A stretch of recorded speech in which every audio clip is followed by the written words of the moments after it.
So got the day off and thought I'd hang out with you guys for a little bit, talk a little bit about the monetary policies coming out of the Federal Reserve. There's going to be a big difference in the way they handle the tightening of the monetary policy this time around, considering what took place back in, what was it, 2008 and 7? Oh, I'm sorry, it's not 8 and 7. That was when the financial crisis during around 2017. That's where like the monetary tightening was really taking in effect and kind of screwing everything up. They had a very slow approach last time. This time it's going to be much more in your face and direct, pretty much because they are using the idea of their words to pretty much conduct the monetary policy. So, shoot, guys, I don't know if I left a link down in the description. Ultimately, there was a recent Fed speech that had come out. I'm sorry, guys. Normally, I put the links down in the description for you guys, but I think I forgot to do that. But there's a pretty good speech that has come out, Governor Waller, that had given on talking about how they plan on fighting inflation with rate hikes and interest rate drops, or not interest rate drops, with rate hikes and balance sheet drops, and it was pretty interesting listening to him talk about it because ultimately they plan on raising interest rates quite quickly in the beginning to get up to basically where they were before the pandemic took place. At least this is what I got out of the speech from it. Once they have achieved that level, then they'll start to talk about the balance sheet reductions as well. And that's going to be an interesting time because really it's the balance sheet reduction that I think is probably going to be like the biggest issue. The interest rate hikes and moves, the talking about that really has the market's perception of what's going on. That's like in play, right? But the actual reduction of the balance sheet, that's where the dollars come back to the Federal Reserve. That's where the Federal Reserve is actually going into a deflationary state where the money is disappearing. And this is something that that I think is really putting a lot of pain within the people, the economy, everything out there. And ultimately, it's going to be more of a reduction of the treasuries that they have out there, allowing these treasuries to essentially just mature and fall off the balance sheet without rolling those things over into new treasuries. Now, they are planning on doing that rolling over of old treasuries into new treasuries. They're not going to mess with the balance sheet, not while they're doing the interest rate hikes. They're going to get it up to a particular level, and then they'll start the balance sheet stuff. But when it does happen, it's going to be the treasuries that, we got Lifeline. That's not a good day for somebody out there. I don't know why I laugh at that. But anyway, oh no, that's the Coast Guard flying by. Anyway, so that's what's, as far as the balance sheet reduction goes, it's going to be these treasuries rolling off at first, but then they also talk about the mortgage-backed securities. Now, that's the important one that I feel like a lot of people are going to be interested in because it has to do more with what's going to happen with the housing market.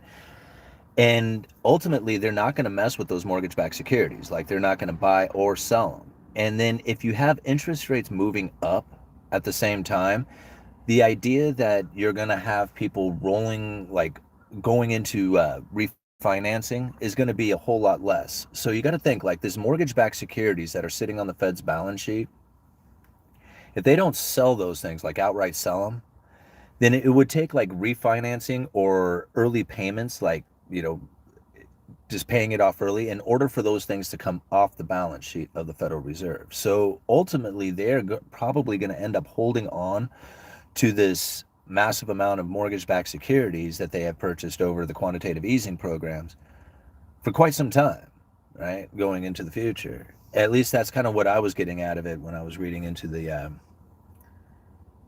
that speech. And so if you think about like the monetary policy of the Federal Reserve really needs a functioning mortgage market to really have an effective monetary policy.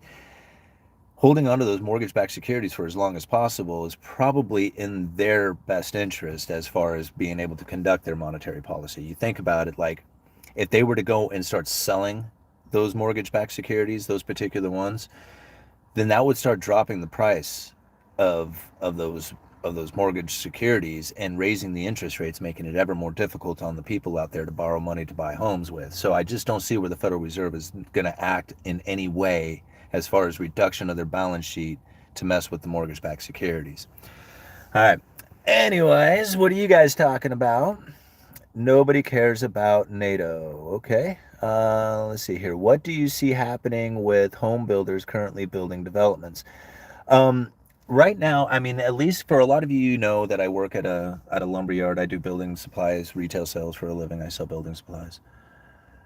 And the retail, like the retail customers coming in to work on their homes or, building those, outdoor projects and stuff has really dropped off. I mean, it's picking up a little bit over the last couple of weeks, but for the most part, it has been very slow when it comes to retail sales. Now, the contractor service part of things is happening. There's a lot going on there. And there's quite a few builders who are nervous about the future as far as being able to get their supplies. And they're almost in a panic buy. Like a few of them are buying a lot and they're buying early. And it was probably a pretty good move considering that the price of 2x4/8 and half-inch CDX is going back through the roof again. Just to kind of give you an idea, we are selling 2x4/8 standard and better now for $11.29 a piece. $11.29 for a 2x4/8 standard and better. This thing should normally sell for around $3.50, but yeah, we're at $11.29. And a sheet of half-inch CDX that typically would sell for around $18 to $22 a sheet, right now is at $56. So yeah, prices are quite elevated. And as far as just doing like the casual hobby projects, that's probably not going to be taking place during this elevated price environment. However, the builders seem to be active and moving. And I can only see like I could it's difficult to trying to guess where it's going to go, because you think about it, like right now it is very difficult to complete a home, and there is a lot of homes in the pipeline that are incomplete, that are about ready to be completed. Is this going to add to the inventory of homes out there, this flood of homes that finally get completed? Or is it going to be more of those homes getting purchased before they even have a chance to be completed? So they'll never even make it to inventory, because that seems to be the case for a lot of these projects out there. Now, I know if I was a home builder and I was looking out there seeing some of the prices that homes are selling for, I know I would be trying to build as many homes as I possibly could.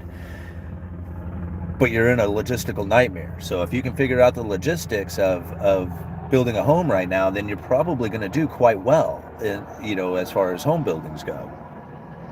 But the cost is incredible. Labor is short. Permits are crazy. It's like everything about trying to build a home is difficult. It's hard.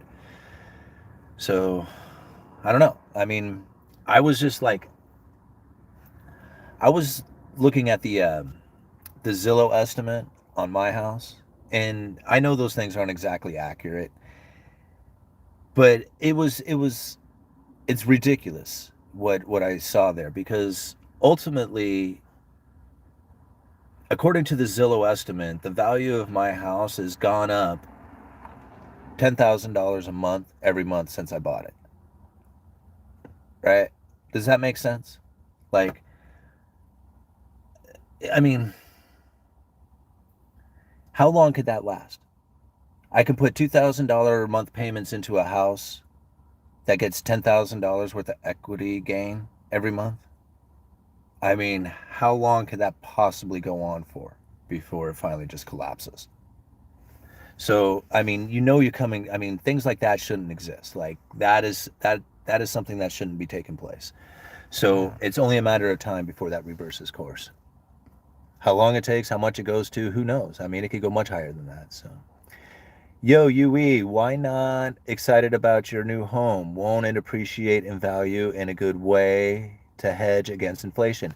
Yeah, I mean, I am excited about it, guys. Like I am, but the idea of where we are with this is not comfortable. Like, I mean, just like what I just said, I mean, is that an environment that seems realistic? I mean, so why should I be excited about an unrealistic environment? That's where my concern is. I mean, yeah, I should go sell it right now and take out all my money and then go live in a camper and then whatever. But that's not the case. I got a family. You got to have a place to live and you got to raise these boys right. And living in a camper back behind work here isn't exactly where I want to be. All right. Oops time. Oh, hey, all-nighter. It's safety meeting time for me. Calling 8 on the dice. Right on. Kevin K, that sucks. I liked his channel. I don't know what that one was about. Hope people don't seriously believe 0.25% rate hike is actually fighting inflation. There isn't going to be an unwinding anytime soon. I don't believe that. I think that there's going to be some rate hikes. In fact, I think the Federal Reserve is probably going to be using this global turmoil, or not even global turmoil. I mean, it is global, but only from the distribution and shortages and supplies and stuff like that. But it's funny how everybody all of a sudden is now some kind of political expert on Ukrainian Russian environment, or everybody knows about this whole conflict, and they understand the reasonings behind it. I just kind of look and see what the Federal Reserve is probably going to do from all this, and I honestly think that the turmoil between Russia and Ukraine is going to cause so many people to go into safe havens that the Federal Reserve could totally back off and even probably sell treasuries into this fear of like their own sovereign currencies failing, so the globe moves to the safe haven of the United States. As they move into that, the Federal Reserve could be backing off or even selling their treasuries to that fear. I mean, that's a way they can reduce their balance sheet. As far as interest rates hiking goes, I mean, the only reason why they couldn't raise interest rates is because everybody said that the government wouldn't be able to afford their debts, right? They wouldn't be able to afford higher interest payments. Well, if you have the globe buying into the U.S. Treasuries, then the Federal Reserve doesn't need to be there. So yeah, I don't believe that they're not going to raise rates. I think they will raise rates. I don't think they will raise them very far before they start to back off on the whole idea. Probably somewhere around 2% is where I'm guessing, somewhere around 2.5%. I believe that is where the neutral rate of interest is, where the Federal Reserve is no longer accommodative nor restricting the economy. Geez, I'm having a hard time speaking. Or restricting the economy. There we go. And so therefore, anything around 2.5% is probably going to be the limit. They may go a little bit over that just to try and get some of the ammo back, especially if they have a lot of people who are buying in, or the globe is moving into the treasuries. I could feel where the Federal Reserve could probably try and raise them a little bit beyond that. But it's not going to go much more, because they're going to start shutting down, everybody's economic activity out there, as everything has become very difficult to try and get a loan to buy. Ultimately, credit makes this world go around, and without it, everything starts to freeze up. The only people who really are participating then are the producers and savers, and there's not a whole lot of those out there. So. All right, all-nighter. U.S. debt is permanent. Global buying of treasuries would be temporary. That is very true, and that's where I'm kind of getting at, is that everything is temporary. I mean, just like being out there on the river, right? You got to know the conditions at any given time, or on how to handle those conditions, because they can change in a second. Bonds are universal, unless you uninvestable unless you are talking about very zoomed in, very small time frame. What's coming is about a higher taxation and reduced disposable income. I've learned so much from you, big dog. Well, thanks. I mean, I appreciate it. I don't know. It's like sometimes I feel like I get out here and I get to babbling sometimes, and I'm like, man, do I even make sense? All right, because I just get to babbling. I don't know what the hell's coming out sometimes. What financial decisions do you regret? Thank you. The first purchase of the house, the very first home I purchased, I regret that one because it immediately went underwater. I didn't put enough down payment on it. Couldn't sell it for what I owed on it, and put many payments into it before it finally foreclosed on me. So that was probably one of the worst financial decisions I had ever made. Drinking. Drinking was another one. I dumped a lot of money into beer and weed. So if I had all that money invested instead of trying to get high, that was probably one of the other worst financial decisions I ever made. Newer car, like the newer cars, that's taking out like loans to buy cars. Um, that was probably another one that set me back quite a ways. And then the worst regret that I have is not getting started early. Like getting started early would have been the best move that anybody could have done. If you had taken like when you're 18 years old and you get your first job and you put like $50 a month towards something that gets like a 10% interest rate towards it, if you were to do $50 a month, $100 a month, it doesn't really matter how much you start with, so long as you get started and get moving. And you keep doing that and you increase it as much as you can. I mean, you can pretty much be a dumb shit your whole life as long as you do that, and you'll end up okay. So yeah, getting started early is probably one of the biggest regrets that I have. I'm going to trying to get my boys into thinking more about putting their money into savings as opposed to like Pokemon cards or whatever. But when they want to buy those things, I try to make them earn it, as far as just getting money like through birthdays or something like that to go and buy these things. I try to get them to actually earn the money to go and buy it, so they know that they had to put out some sort of effort to enjoy what it is that they are purchasing, and it's just not something that just happens to come. All right, onward. I was 38 when I started. I felt super late, but I am on a great trajectory. Well, good for you, all-nighter. As Pink Floyd said, 10 years have gone behind you. No one told you when to run. Yep, you missed the starting gun. That's actually a really good song.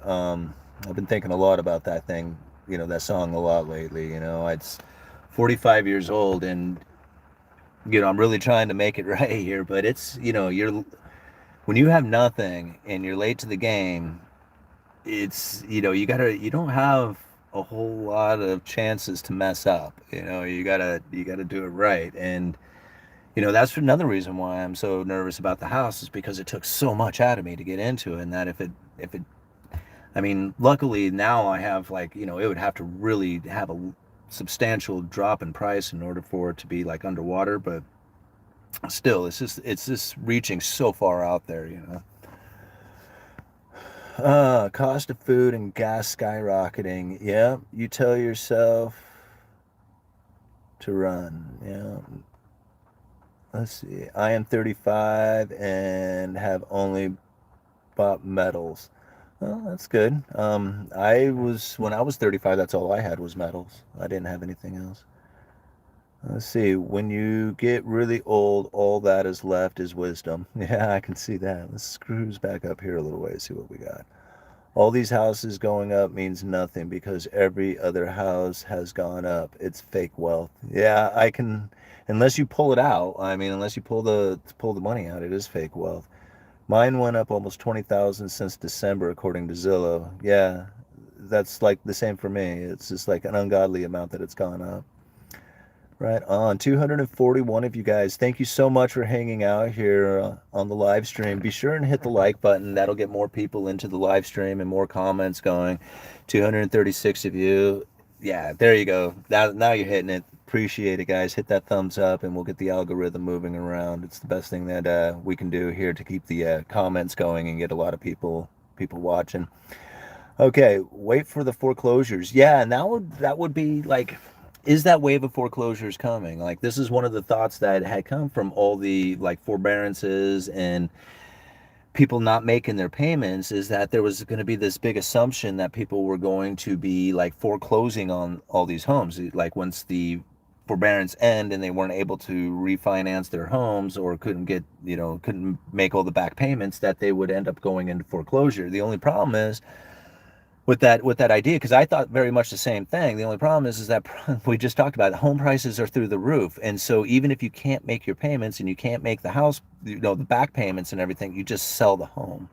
And so that's what a lot of people are doing, and they're actually walking out of their home with cash, like they didn't lose anything, they didn't make any payments for a couple of years, and or however long they did it. And now when they sell their house, they actually get a little bit of money from it, from the proceeds from the sale of it. So I don't know, the wave of foreclosures, it may not come. As I mean, not saying that there won't be foreclosures coming with rising interest rates or something, but that big wave of them, I just don't see it happening like I once did.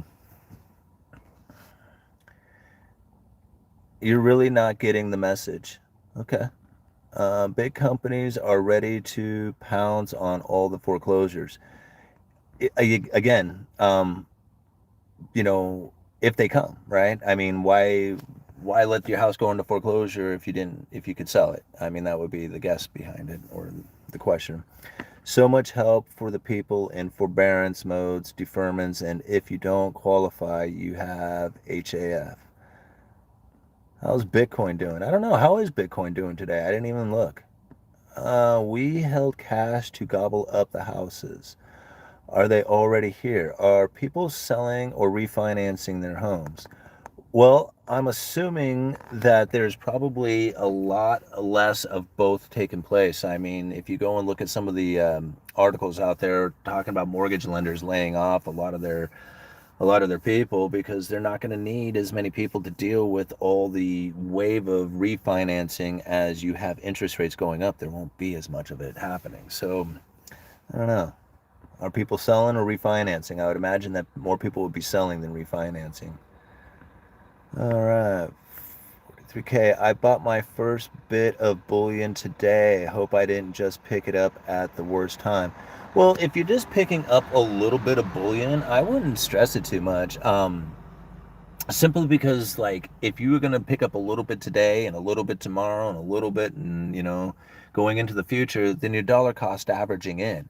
And if you're dollar cost averaging, it doesn't really matter what you bought it for at one particular time. It ends up being an average over the course of many purchases. So if it goes up, then you buy a little bit more. If it goes down, you buy a little bit more than you bought before, to try and lower your average. And that's what you're shooting for, is a dollar cost averaging into it. So after a while, it won't matter what you purchased it for.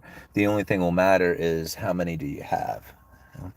Right on. I got a super chat. Let me find that real quick. Where was that at? Is it down here? Oh, there it is. Super chat from Jake. Thank you so much. 2 for a silver dime and 3 for your taxes.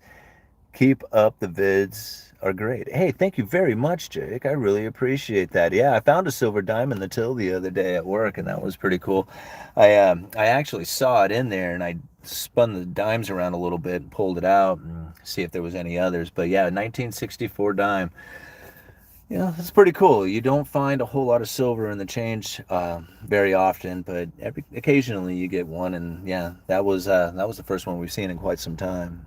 My buddy Dan, who works with us, he finds them all the time. He gets them way more than I do. All right. Anytime when... Oh, you must be talking to someone. Let me see. Utah Goldbacks. Yeah, I have a few of those those Goldback.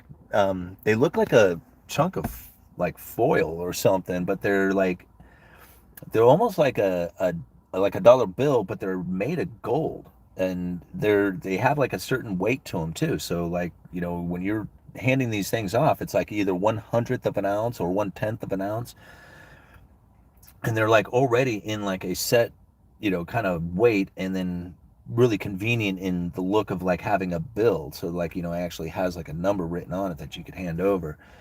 I guess the idea is that you could use it in commerce or something like that. But yeah, they're pretty cool. I have a few of those things, and I have them for collection purposes, but yeah, they're pretty cool. I like those.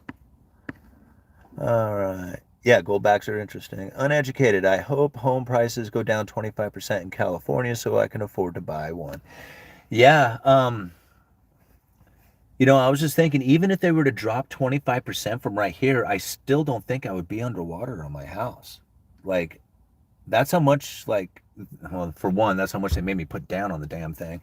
But then, that's how much it's gone up, like, till now. And I mean, to think like it's going to drop more than 25%, I mean, that would be pretty substantial. I mean, that's going to be pretty heartbreaking for a lot of people out there if their home prices drop that much. Even if that's where you'd probably see a lot of inventory coming up, is if you started seeing home prices dropping substantially. It drops 5%, 10%. You're going to have a lot of people who are going to get nervous about the value of their home going down any further and losing any more equity into it. And so they're going to dump it out. They're going to get rid of it as fast as possible before it has a chance to go any farther down. That could, like, getting into like panic selling. And then if you're like in a buying position and this sort of environment occurs, then you start backing off going, oh man, I don't want to buy a house just to have it lose, $10,000 by the time I actually sign the papers on it. That kind of environment will get people to back off on the purchases, and then that can, like, it's a self-fulfilling prophecy as people get nervous.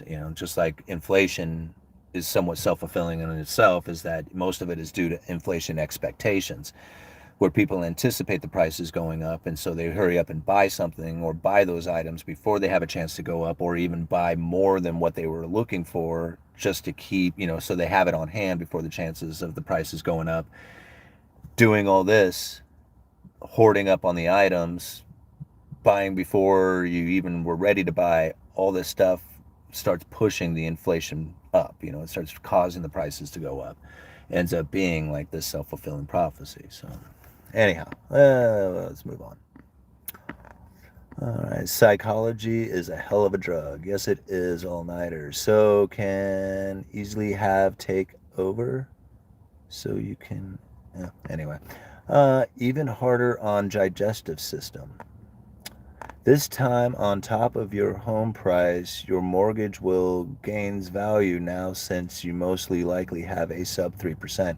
It's like 3.12%. Yeah, and that's something that I kind of thought about. It's like, one of the things, like when I was really deeply in debt, and I remember like trying to think of like places to invest your money or how to invest your money. And I remember listening to a financial guy talking about how the best thing, or the best investment for your money, is to pay off debt, or the best return on your money is to pay off debt. Because no matter what you invest in, you would have to invest in something beyond that of the interest that you're paying on your debt in order to get a gain. So you just might as well just pay off your debt with all your money first and then go to investing. But when you have a debt with 3%, it doesn't really make a lot of sense to put that debt towards, or take your money and put it towards the principal of that debt, when you're paying a 3% interest on it, when you could take that money and, say, put it towards something that gets a 10% interest on it, because then at least you're getting a 7% return on it, as opposed to a 3% return by paying it off early.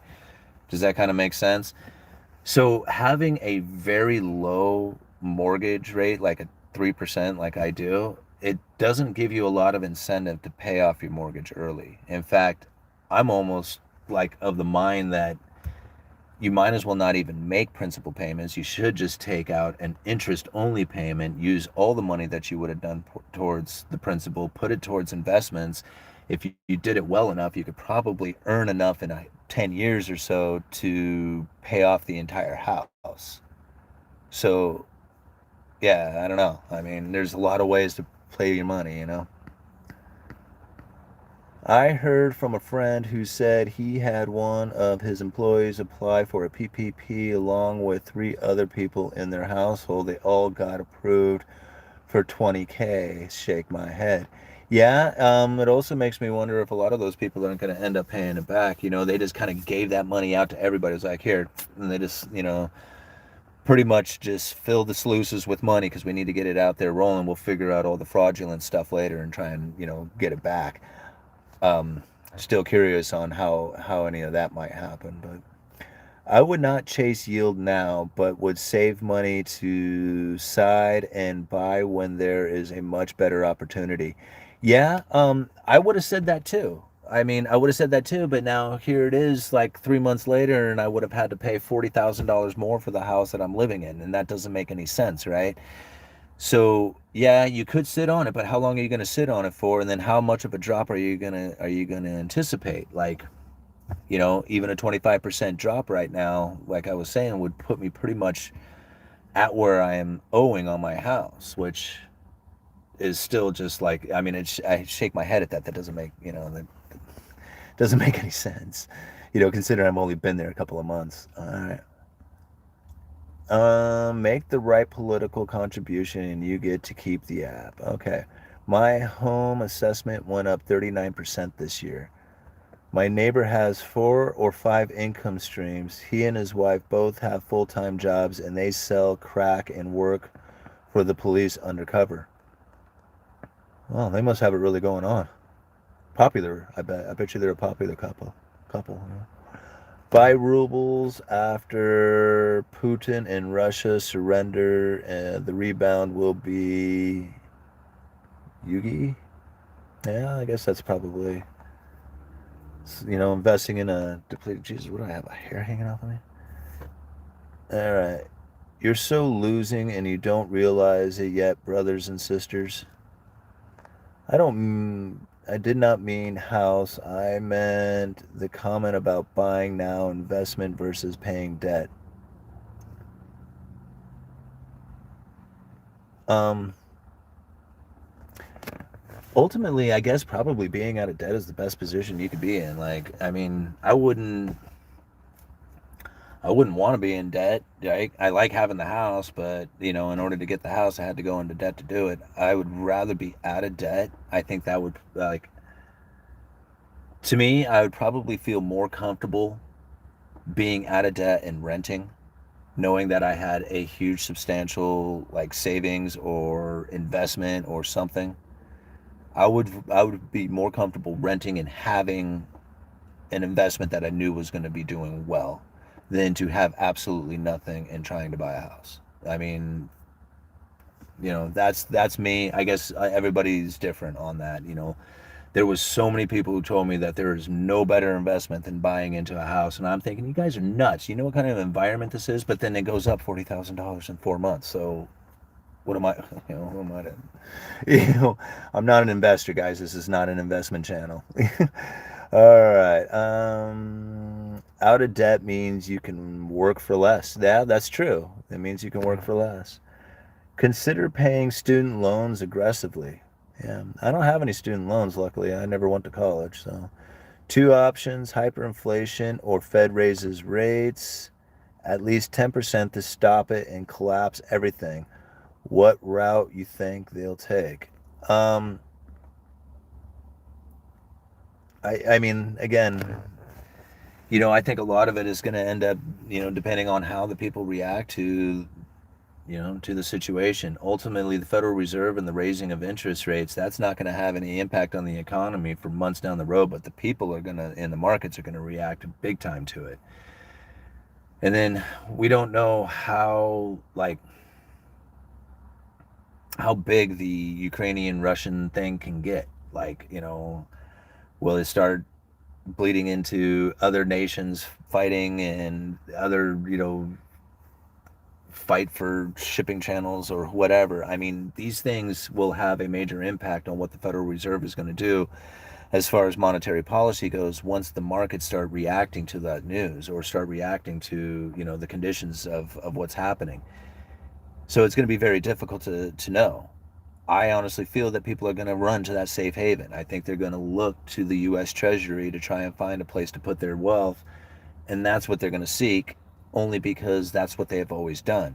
Gold is going to be another environment. You're going to see the dollar and gold rise together, and that is something that typically doesn't happen. Usually these two work inversely to each other, but I could really see where gold and the dollar could move up very much in lockstep with each other, as people are looking for that safe haven place to go to. And since there's so much fear of the dollar, that would give gold a lot more, a lot better chance of moving up. Anyway, let's move on here. Do you think the banks are going to do a bail-in where they use customer funds to pay off banks' debt? No, um, I don't. I don't see that. I like, kind of like the Cyprus situation that took place a long time ago. No, I don't really see that happening. Only because our banking system is much different than the other banking systems out there. I mean, even in the speech, which sorry guys, I didn't leave in the description for you guys, but even in there, they talk about how they now have the standing repo facility. You got to think the Federal Reserve didn't have that repo facility when they first started kicking in what was it, September of 2019? It was really just a temporary, only used as like in case of like major pressure that they would use this. Now it's a standing facility. It's like part of their everyday toolbox that they use, where before it was like an emergency tool. So these things are constantly evolving and changing. We just it's more about like paying attention to the environment and what they're saying and they're going to do. One thing that I hear them saying that the Federal Reserve is going to do is they're going to raise interest rates.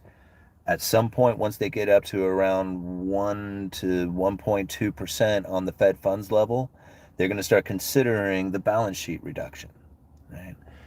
These things are like pretty adamant. Like as far as I can tell, this is what they plan on doing. If things in the environment start getting worse, like we just don't know what's going to happen, they will have to change the way that they are going to conduct their business. But as of right now, I see them moving forward with that. They're going to raise the interest rates a little bit, get it up there, get people understanding that yes, they are raising rates. They're not going to do it a lot, but they will do some. And then they'll start messing with the balance sheet. And all that's probably going to take, the rest of the year. They'll probably mess with the balance sheet reductions like 7-8 months from now. I don't know. Like that's kind of where I'm guessing they're going to get some interest rate hikes in and then start screwing with the balance sheet reduction. Considering how much is out there that can be said about whether or not we're going to go into like recessions. I mean, I think isn't like Germany already moving into recession? People are going to get very nervous and they're going to look for a place to run. And that's the thing. There is no place to run to. And that, but they're going to run somewhere, right? It's going to go somewhere. What do we got here? Uneducated Economist. Hey, Simon, maybe you can sell puppies as a little sideline business. Fun for you and the family and a few bucks. A dog breeder.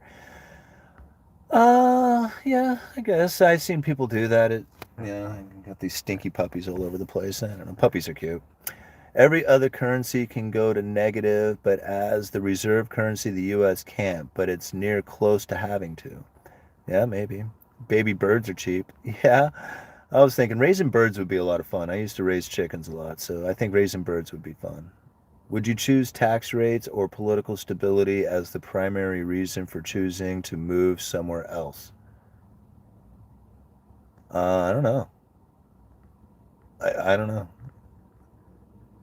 Primary, let's see, political stability. Yeah, I don't follow politics, so I guess I don't know. I don't look for political stability because to me, all that stuff is so unstable that there is no stability even had.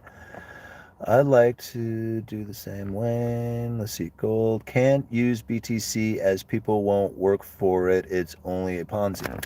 I disagree. I have worked for BTC, so I have worked for it. There's other people who have worked for it.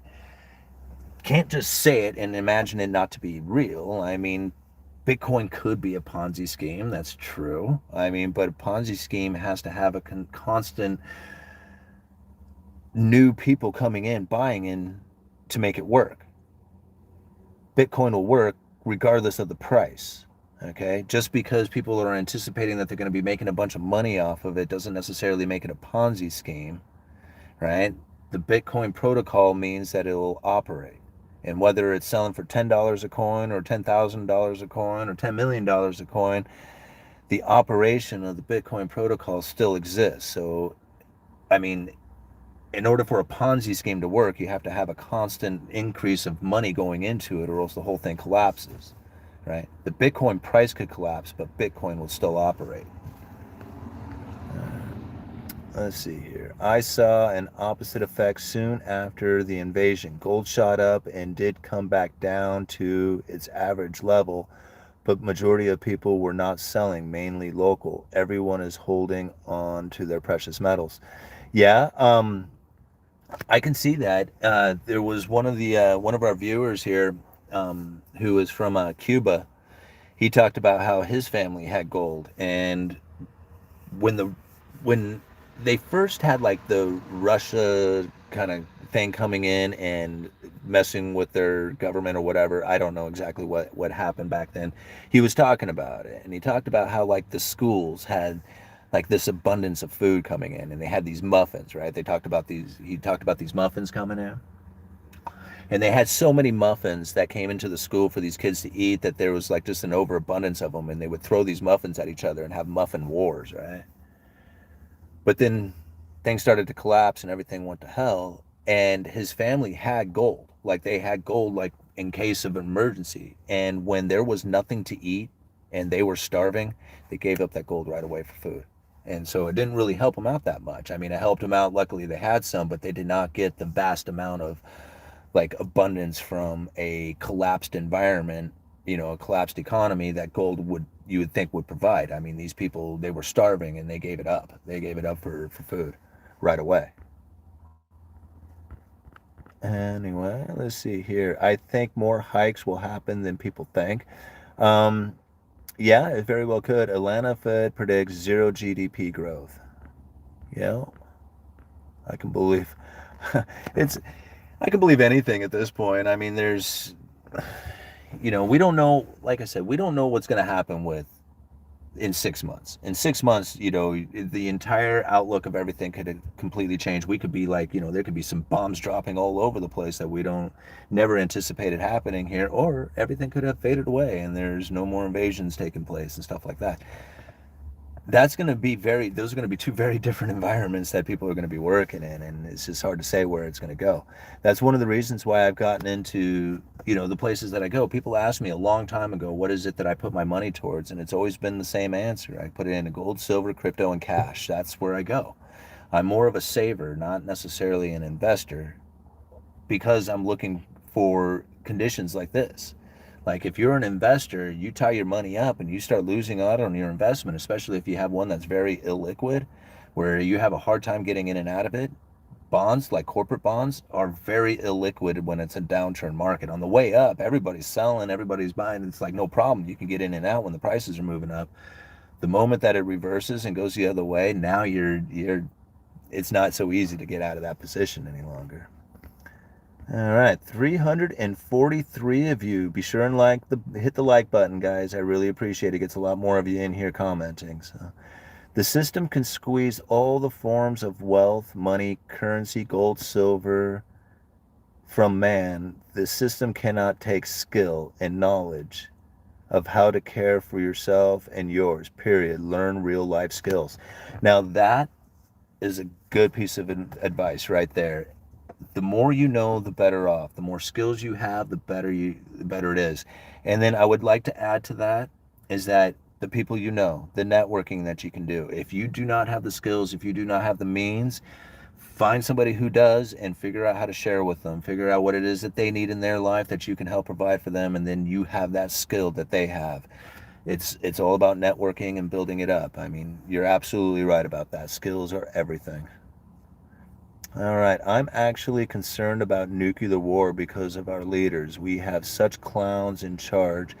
They are playing with fire. Just look at Canada's poking the bear as evidence. Okay, you guys ever watch Dr. Strangelove?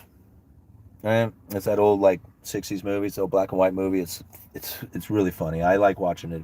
At least once a year I'll watch Dr. Strangelove. The problem with it is, right, is that the moment that you go to nuke somebody, everybody else starts setting off their nukes and it ends the whole world. So there is no like nuking somebody. Like, I mean, I'm not saying it can't happen, but the chances of it happening are very low. So nuclear, like, although it's great, like, it does two things. It allows the people out there to say, hey, don't screw with you because you got it. And it also says, hey, we got them too. All right. So you can't use them.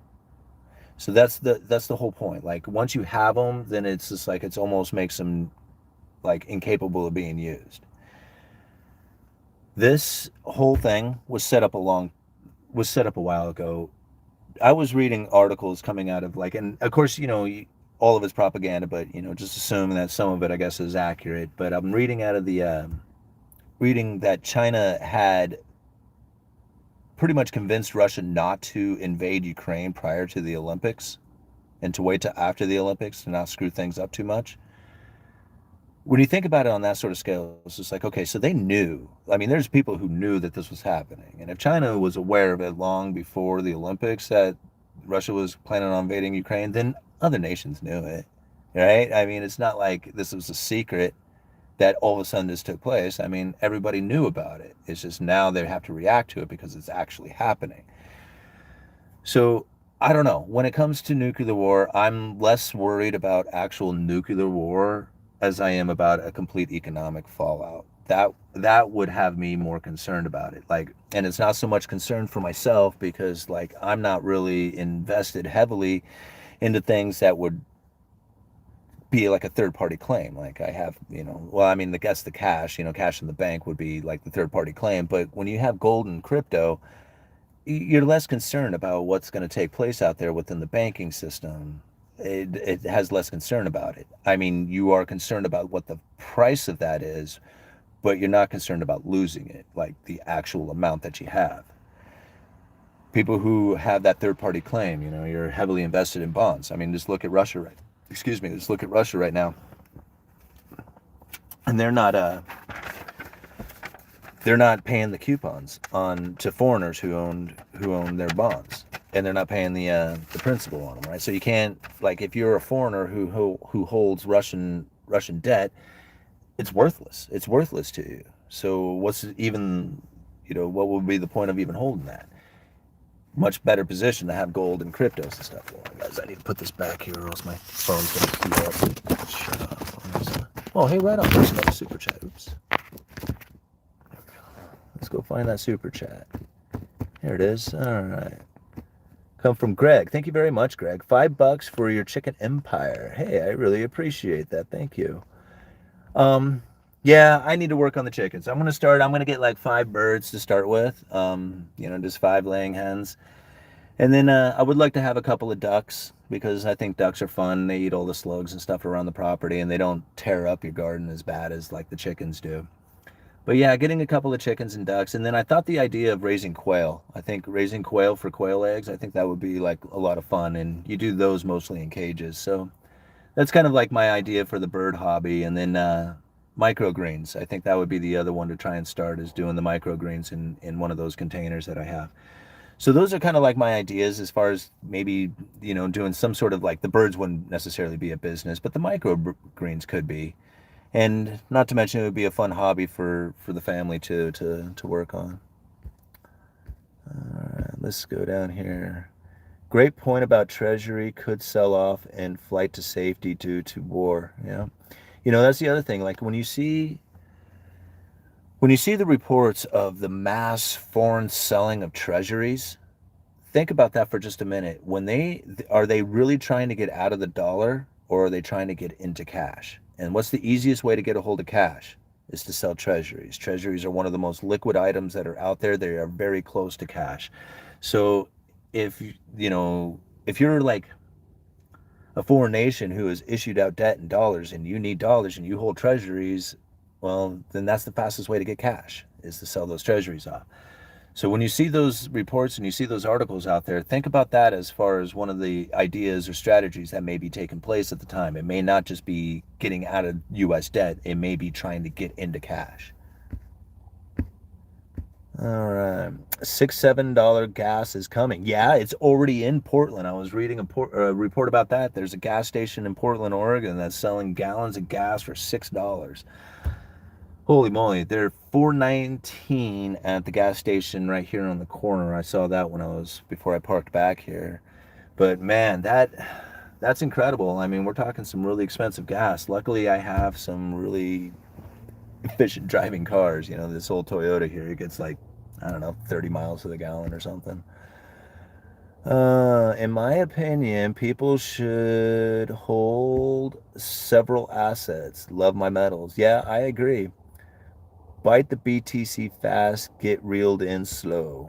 Yeah. Nations getting into low-cost opportunity cash and prep for the crash. Yeah. I don't like the luxury property being seized as a result of this war. Yeah, pretty interesting, right? Your private properties. It could easily become U.S. citizens that have their property seized if the situation was reversed. Big lessons to learn, right? Another reasons why you need to be holding your private keys of cryptocurrencies and gold and silver. I mean, that's the only things that you can really have, and guns and bullets and food and stuff like that. But really, it's precious metals and cryptos that is the only two things that you can really have that's going to prevent things like that from happening. I mean, there's very few things that like land is really a good opportunity for people. There's only so much land, and land can be very valuable depending on where it's located. But the problem with land is that if you're hungry, you can't sell off like a little piece of your land without having to go to a third party and saying, "Hey, I need to take out some of the equity of my, of this property. I need to borrow some money and use this land as collateral to get, money so I can eat." That's the problem with buying land as opposed to buying cryptos or gold or silver, having, something that you can trade like guns and bullets and food and stuff like that. All right. I feel bad for small businesses right now. You got places like Target offering $24 an hour. Whoa, really? $24 an hour to work at Target? I mean, holy moly, man. Where's that at? Yeah, I feel bad for small businesses too. In fact, I know a lady who has a restaurant here in town that she was hoping to have opened by now, but the lack of staffing is preventing her from opening that business.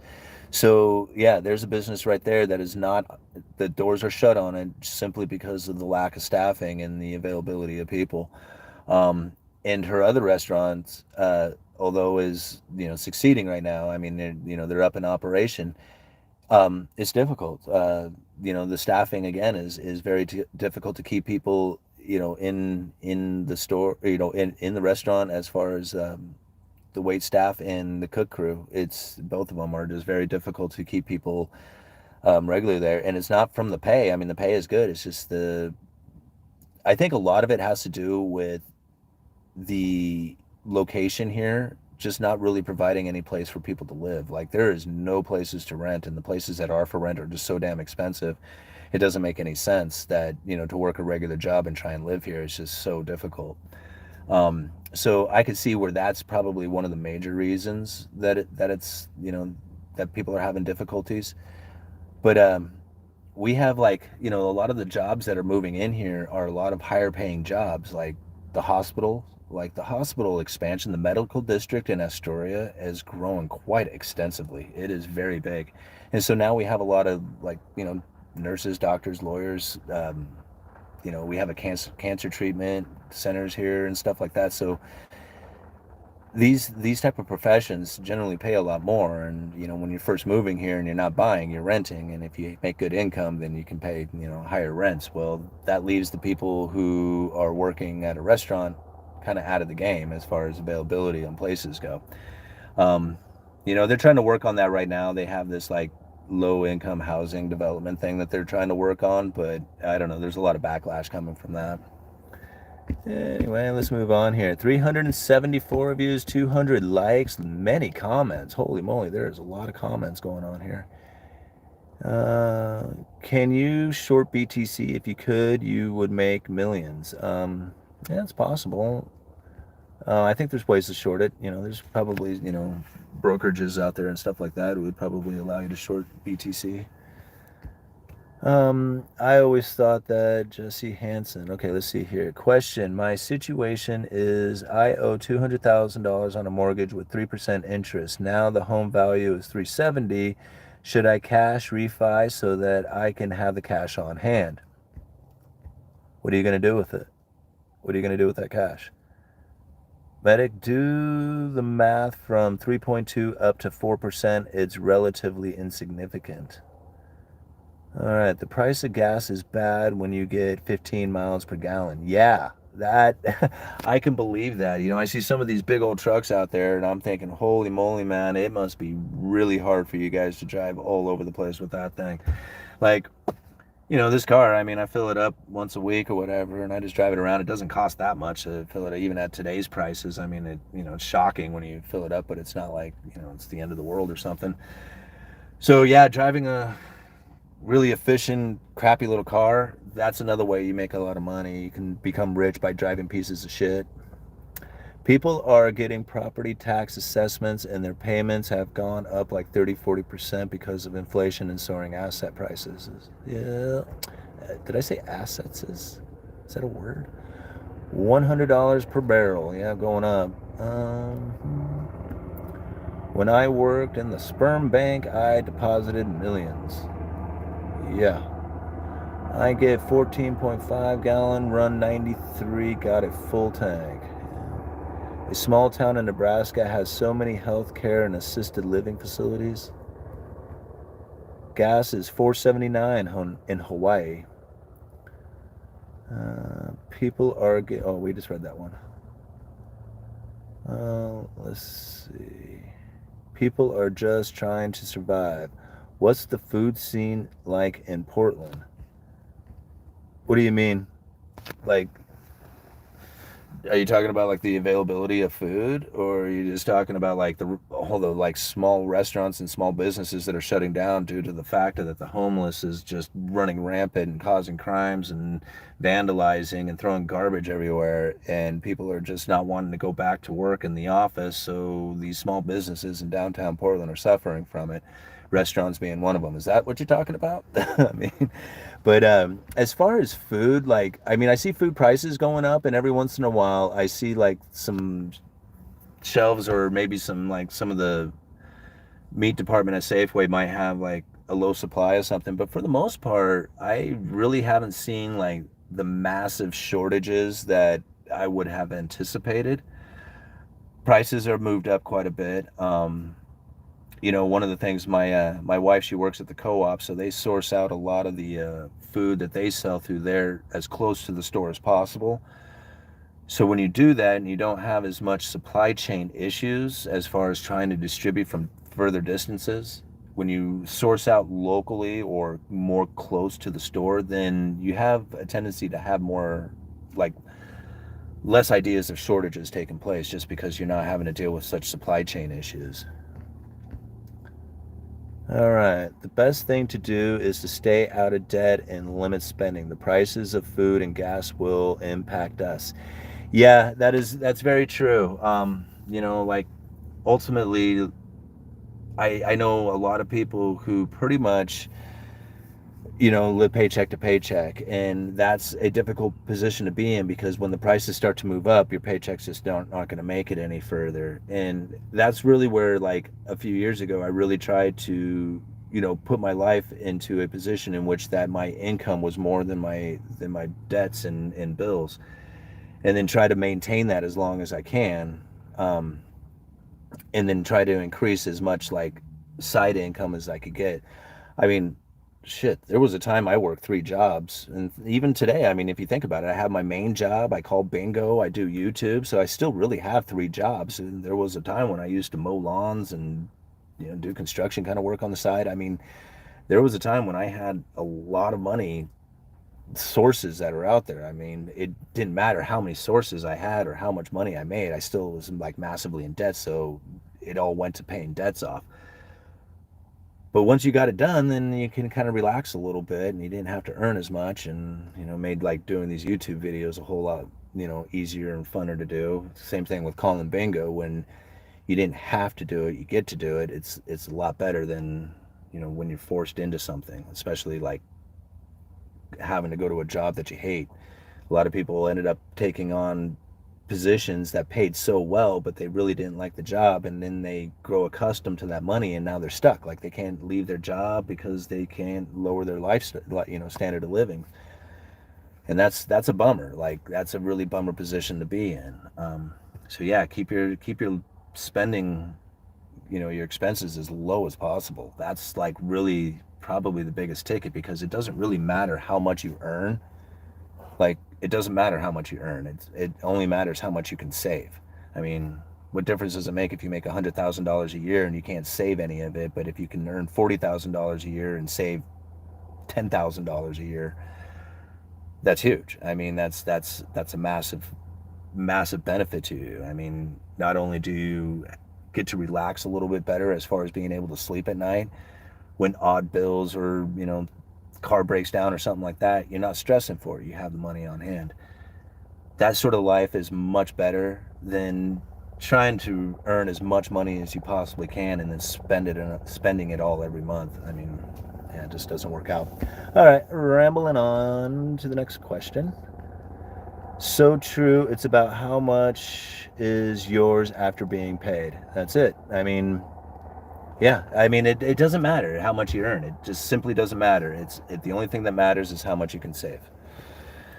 Oh, 365 of you guys in here. That is so awesome. I love how you guys just love hanging out with me in the afternoon while I sit in my car and talk about economics. A realist and also a gold bug because he sells gold. I don't sell gold. Who are you guys talking about? Probably not me. You're probably talking about somebody else, huh? Let's see here. You should do a meetup.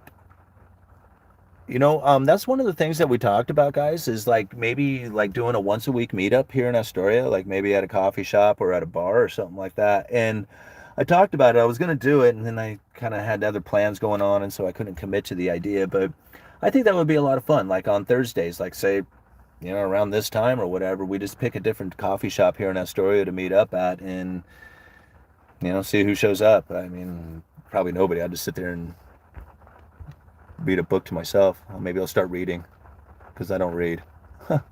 Years ago, I made moonshine and made a stinking fortune. Probably sold over 1,000 liters. Really? Like, why? How? Like, why would anybody buy moonshine? I mean, I think about it, like the weed industry here is like, I mean, I did a video early on in this channel. People were asking me, it was like, hey, should I invest in pot stocks, right? And I was giving my opinion about marijuana. And when they first legalized it here in Oregon for sales, everybody was talking about how they're going to get into growing weed. And I'm like, why would you do that? I mean, why would you go into growing massive amounts of weed for sale when everybody is doing it? I mean, that's going to flood the market and there's not going to be any value to this. And then, of course, everybody had the same thing. Oh, I'm going to grow really good weed. Well, of course, everybody's going to grow. I mean, who's going to grow bad weed, right? So everybody's going to grow this really good weed and then they're going to sell it. Well, everybody had the exact same idea. And the only problem with weed is that any asshole can grow it. I mean, it's not a big deal. And so, like, once all these farmers, I even heard about this blueberry farmer who had like this really viable business, but he thought, well, I'm seasonal here. It only operates when, I have all these people, but I only hire them seasonally to tend to the blueberries when it's time. If I had a marijuana farm going along with it, then I could employ these guys like year round. So he took this blueberry farm, invested a mass amount of money into growing weed. The first year did awesome, right? It was like, man, this is great. Look at all this money I made. The next year he couldn't sell any of his weed because there was a flood on the market and he was in danger of losing his entire farm from this investment. So I don't know, like growing weed is not, weed is kind of worthless. I mean, it doesn't do anything, right? It gets you high. That's about it. Now, if you're talking the CBD aspect of it, now that's a powerful medicine, and I can understand where like there's some value inside of that from a medical point of view, from a medicinal. But the idea of like growing weed just so you can earn money from people getting high, it isn't going to happen. The only way you make that happen is to make it illegal. So I guess if the moonshine was illegal, I could see where you made a bunch of money off of it. All right, let's see here. Because people like drugs, I think. Yeah, people do like drugs. Let's see. Clowns on my left, jokers on my right. Yeah, that's for sure. Don't think it's legal. I've heard there is an oversupply of weed in Oregon. There is so much weed in Oregon. There is like, they just did a bus down southern Oregon with these like, It's so bad. Like they had these huge farms. There were illegal farms in the town. Like the entire town was just like, yo, what about like the millions of pounds that are growing over here that are totally illegal? Like the town was pointing at it. And they're like, yeah, but that's like, drug cartel mafia stuff, and those guys are really badass. We need to get like the big guys in here to deal with this. What? I mean, that's how bad it was. It was literally millions of pounds of marijuana, and it wasn't for this state. It was all heading out to illegal places where it actually has value. I mean, you couldn't sell 1 million pounds in Oregon. What would you do with it? Nobody wants it. Uh, Oversupply of herb here in Michigan as well. Only folks who can take the deflation of herb prices are big dogs.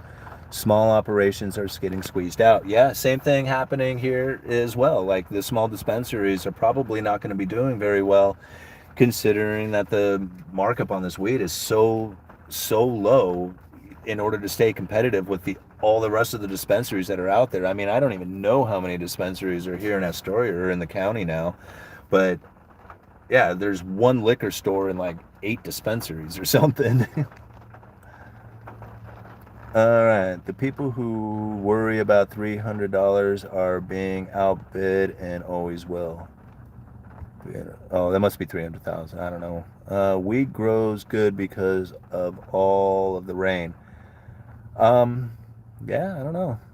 I don't know why. I mean, marijuana has always been so prevalent in Oregon. It was decriminalized back in like the 70s. So if you had an ounce in your possession and it wasn't like busted into packages and you weren't like driving or anything, it was a misdemeanor. They confiscated it, give you a ticket, and you went on your way. There was no ruined lives. There was nobody goes to jail. No, it was none of that happening. And that's the way it had always been. So like marijuana in Oregon has always been like no big deal. Like, I mean, it's a big deal. Like, I mean, you got in trouble for it and stuff like that. But it wasn't like, I mean, there wasn't like places like I hear down in some of the southern states where like, you get caught with a roach in your ashtray and you spend like, 20 years in prison or some shit. I mean, that kind of thing did not happen up here.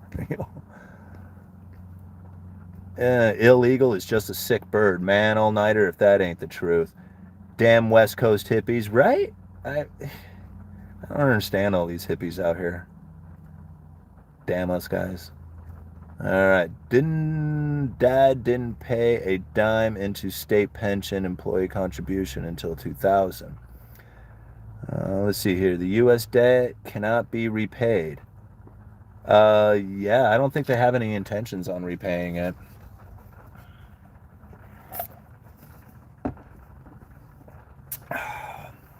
Commercial mortgage defaults coming. Yeah. Now that's when, I mean, I think really like that's probably going to be the bigger thing is like the commercial real estate market and corporate debt. I think those two are going to have like some major issues coming into the future. And it's not going to be so much like the corporate debt of like the too bigs to fail, because I think a lot of those guys have already been bailed out with the special purpose vehicles. We talked about this, where when the pandemic kicked in and the Federal Reserve in conjunction with the Treasury set up the special purpose vehicles, the corporate debt lending facility. They funded that with hundreds of billions of dollars, bought a little bit of corporate debt, put out the narrative that they were going to be buying a ton of this corporate debt and got the markets to front run them by buying into that. That little move right there put a lot of cash into these corporations when they sold that debt into that idea. Like a lot of people thought that the Federal Reserve was going to be buying this stuff up, but instead it was the markets who bought it. Well, those corporations are now sitting on a lot of that cash. So if we do come into like a cash crunch type of situation where there's a liquidity, drawdown, Federal Reserve unwinding their balance sheet, something like that, these corporations could be sitting in a position in which they have the cash to continue to pay their bills. But I'd imagine that a lot of the zombie corporations will not, and that we could see a defaulting of corporate debt on a massive scale. Whether that actually happens or not, again, that's, we got to actually see it taking place. But just go and look at like some of the junk, like the tickers like junk, JNK. And you can see already that there's a sell-off taking place, and that's probably going to end up continuing. Let's see here. 98% of countries that reached 130% debt of GDP ended up with a long period of inflation followed by a default. Yeah, and that's very true. But again, like, how long are we talking about, and is that path going to be straight? You know, again, like, a lot of people are considering the dollar done. Like, it's a dead deal, like dead man on arrival, right? I mean, it's like, that's not the case, in my opinion. I think that there is going to be a spike in the dollar unlike anybody had ever seen. As people are trying to get out of the dollar, they need to get a hold of the dollars in order to get out of those contracts. Once they get out of the contracts, if they do not roll that over into new dollar debts, that's where we can see the dollar begin to fail. But that transition that happens in between there, we could really see a dollar spike happening right as that at that moment. It won't last long, and it won't last for, who knows where and how much and how far out. But just keep an eye on that kind of thing. I mean, you can kind of see it happening with, like, in China. Like, I keep an eye on the China property developers over there, like Evergrande. I mean, that's the type of situation that is going to, I feel, occur on a grand scale. All right. The Fed is worrying me that they really will let inflation run. Seems like they're always an excuse to be more dovish. Okay, let's take the idea that the Federal Reserve does just continue to print, and they print right into oblivion, like, and that's it. They're done. Now, do they know that they're going to do that? Like, are they, like, conscious, like, okay, boys, we're about ready to go and commit suicide. You ready to do this? I don't think that they would.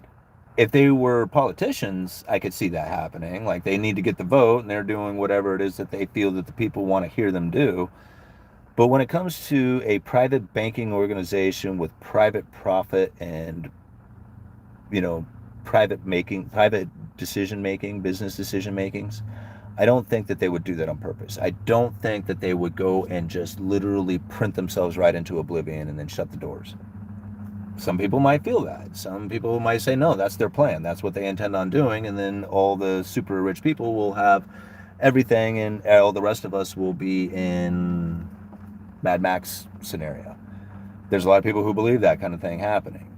I don't think so. I think they really like this system. I think they really like us being in debt and working our asses off in an attempt to try and pay those debts off.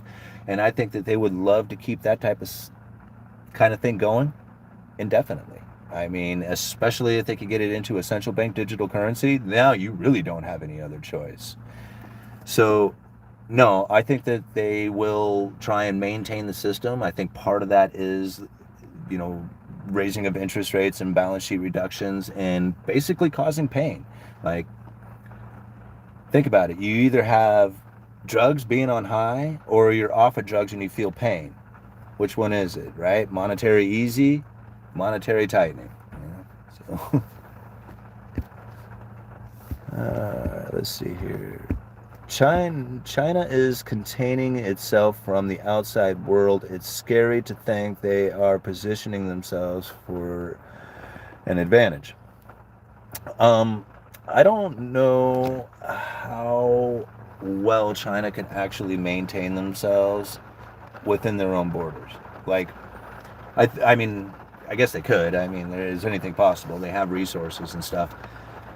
But ultimately, like, imports of energy and commodities and things that they use is something that China is very big into from their manufacturing point of operations. Like, a lot of people don't realize, like, the Columbia River here, it exports a lot of grain and a lot of logs, and most of that goes to Asia. So they are in high demand for a lot of commodities out there, and if they were to shut those off, their operations wouldn't be nearly as prevalent as they are, meaning, like, they would not have, like, that major economic power behind them.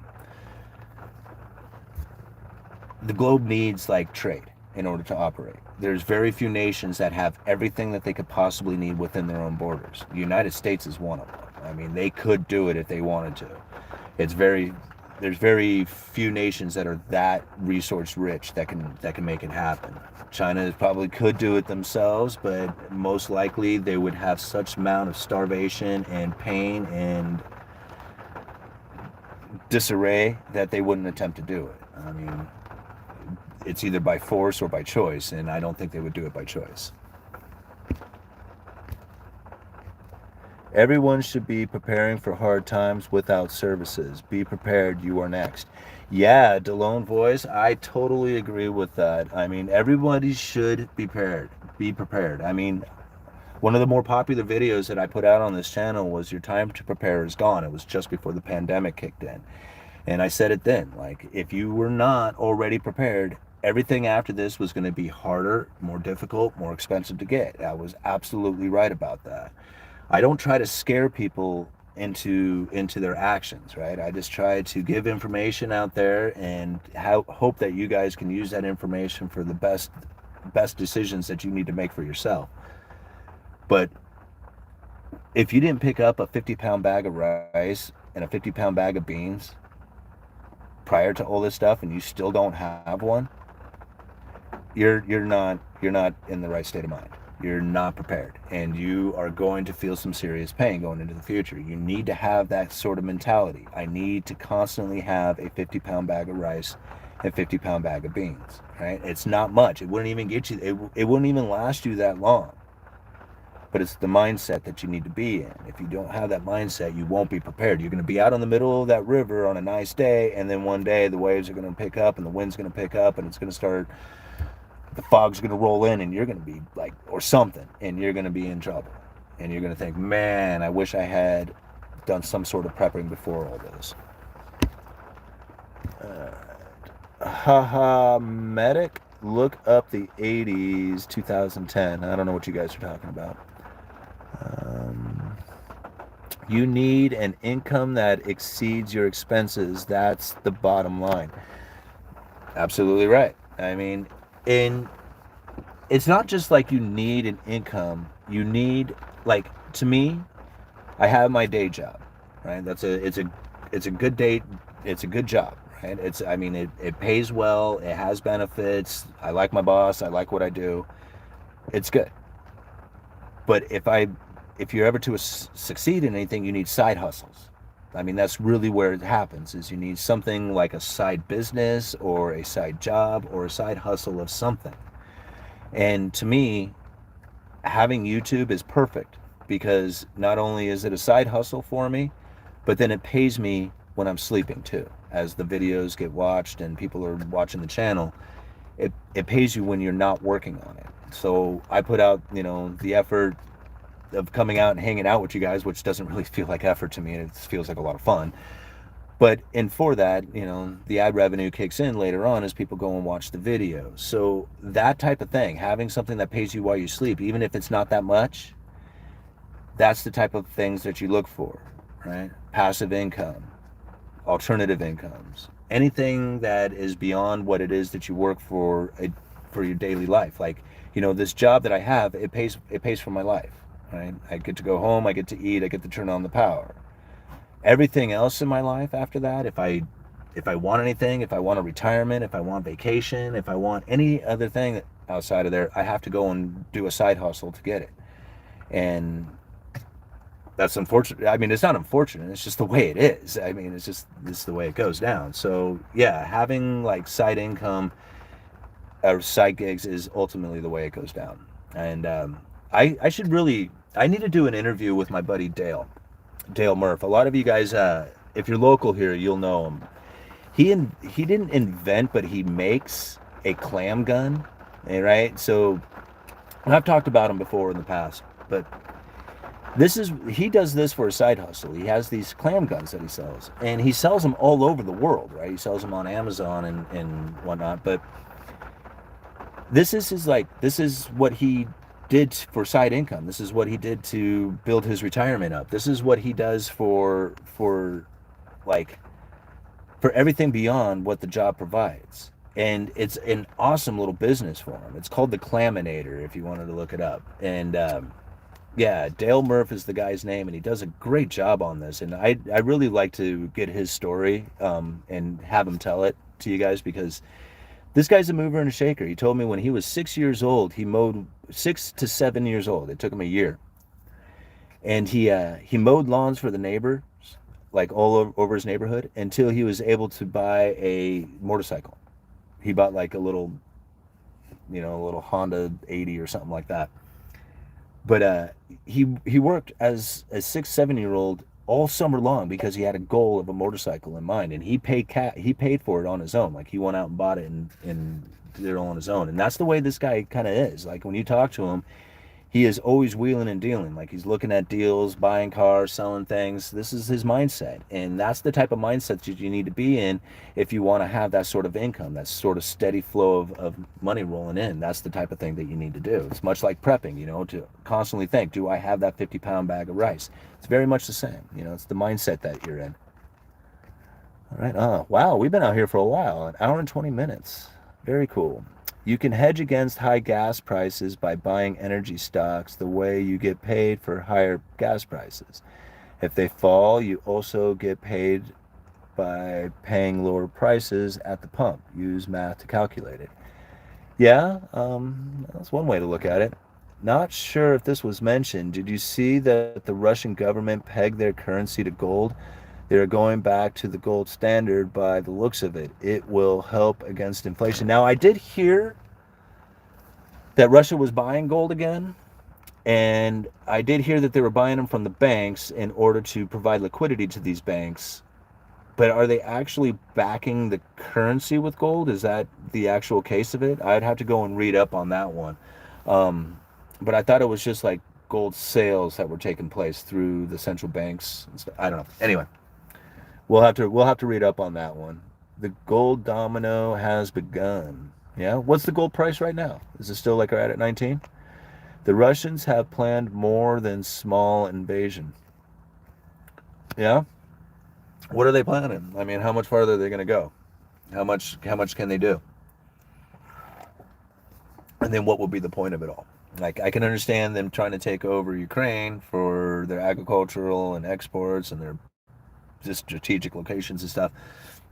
They've always had an eye on Ukraine. In fact, it seems like that has been on their radar like since the fall of the Soviet Union.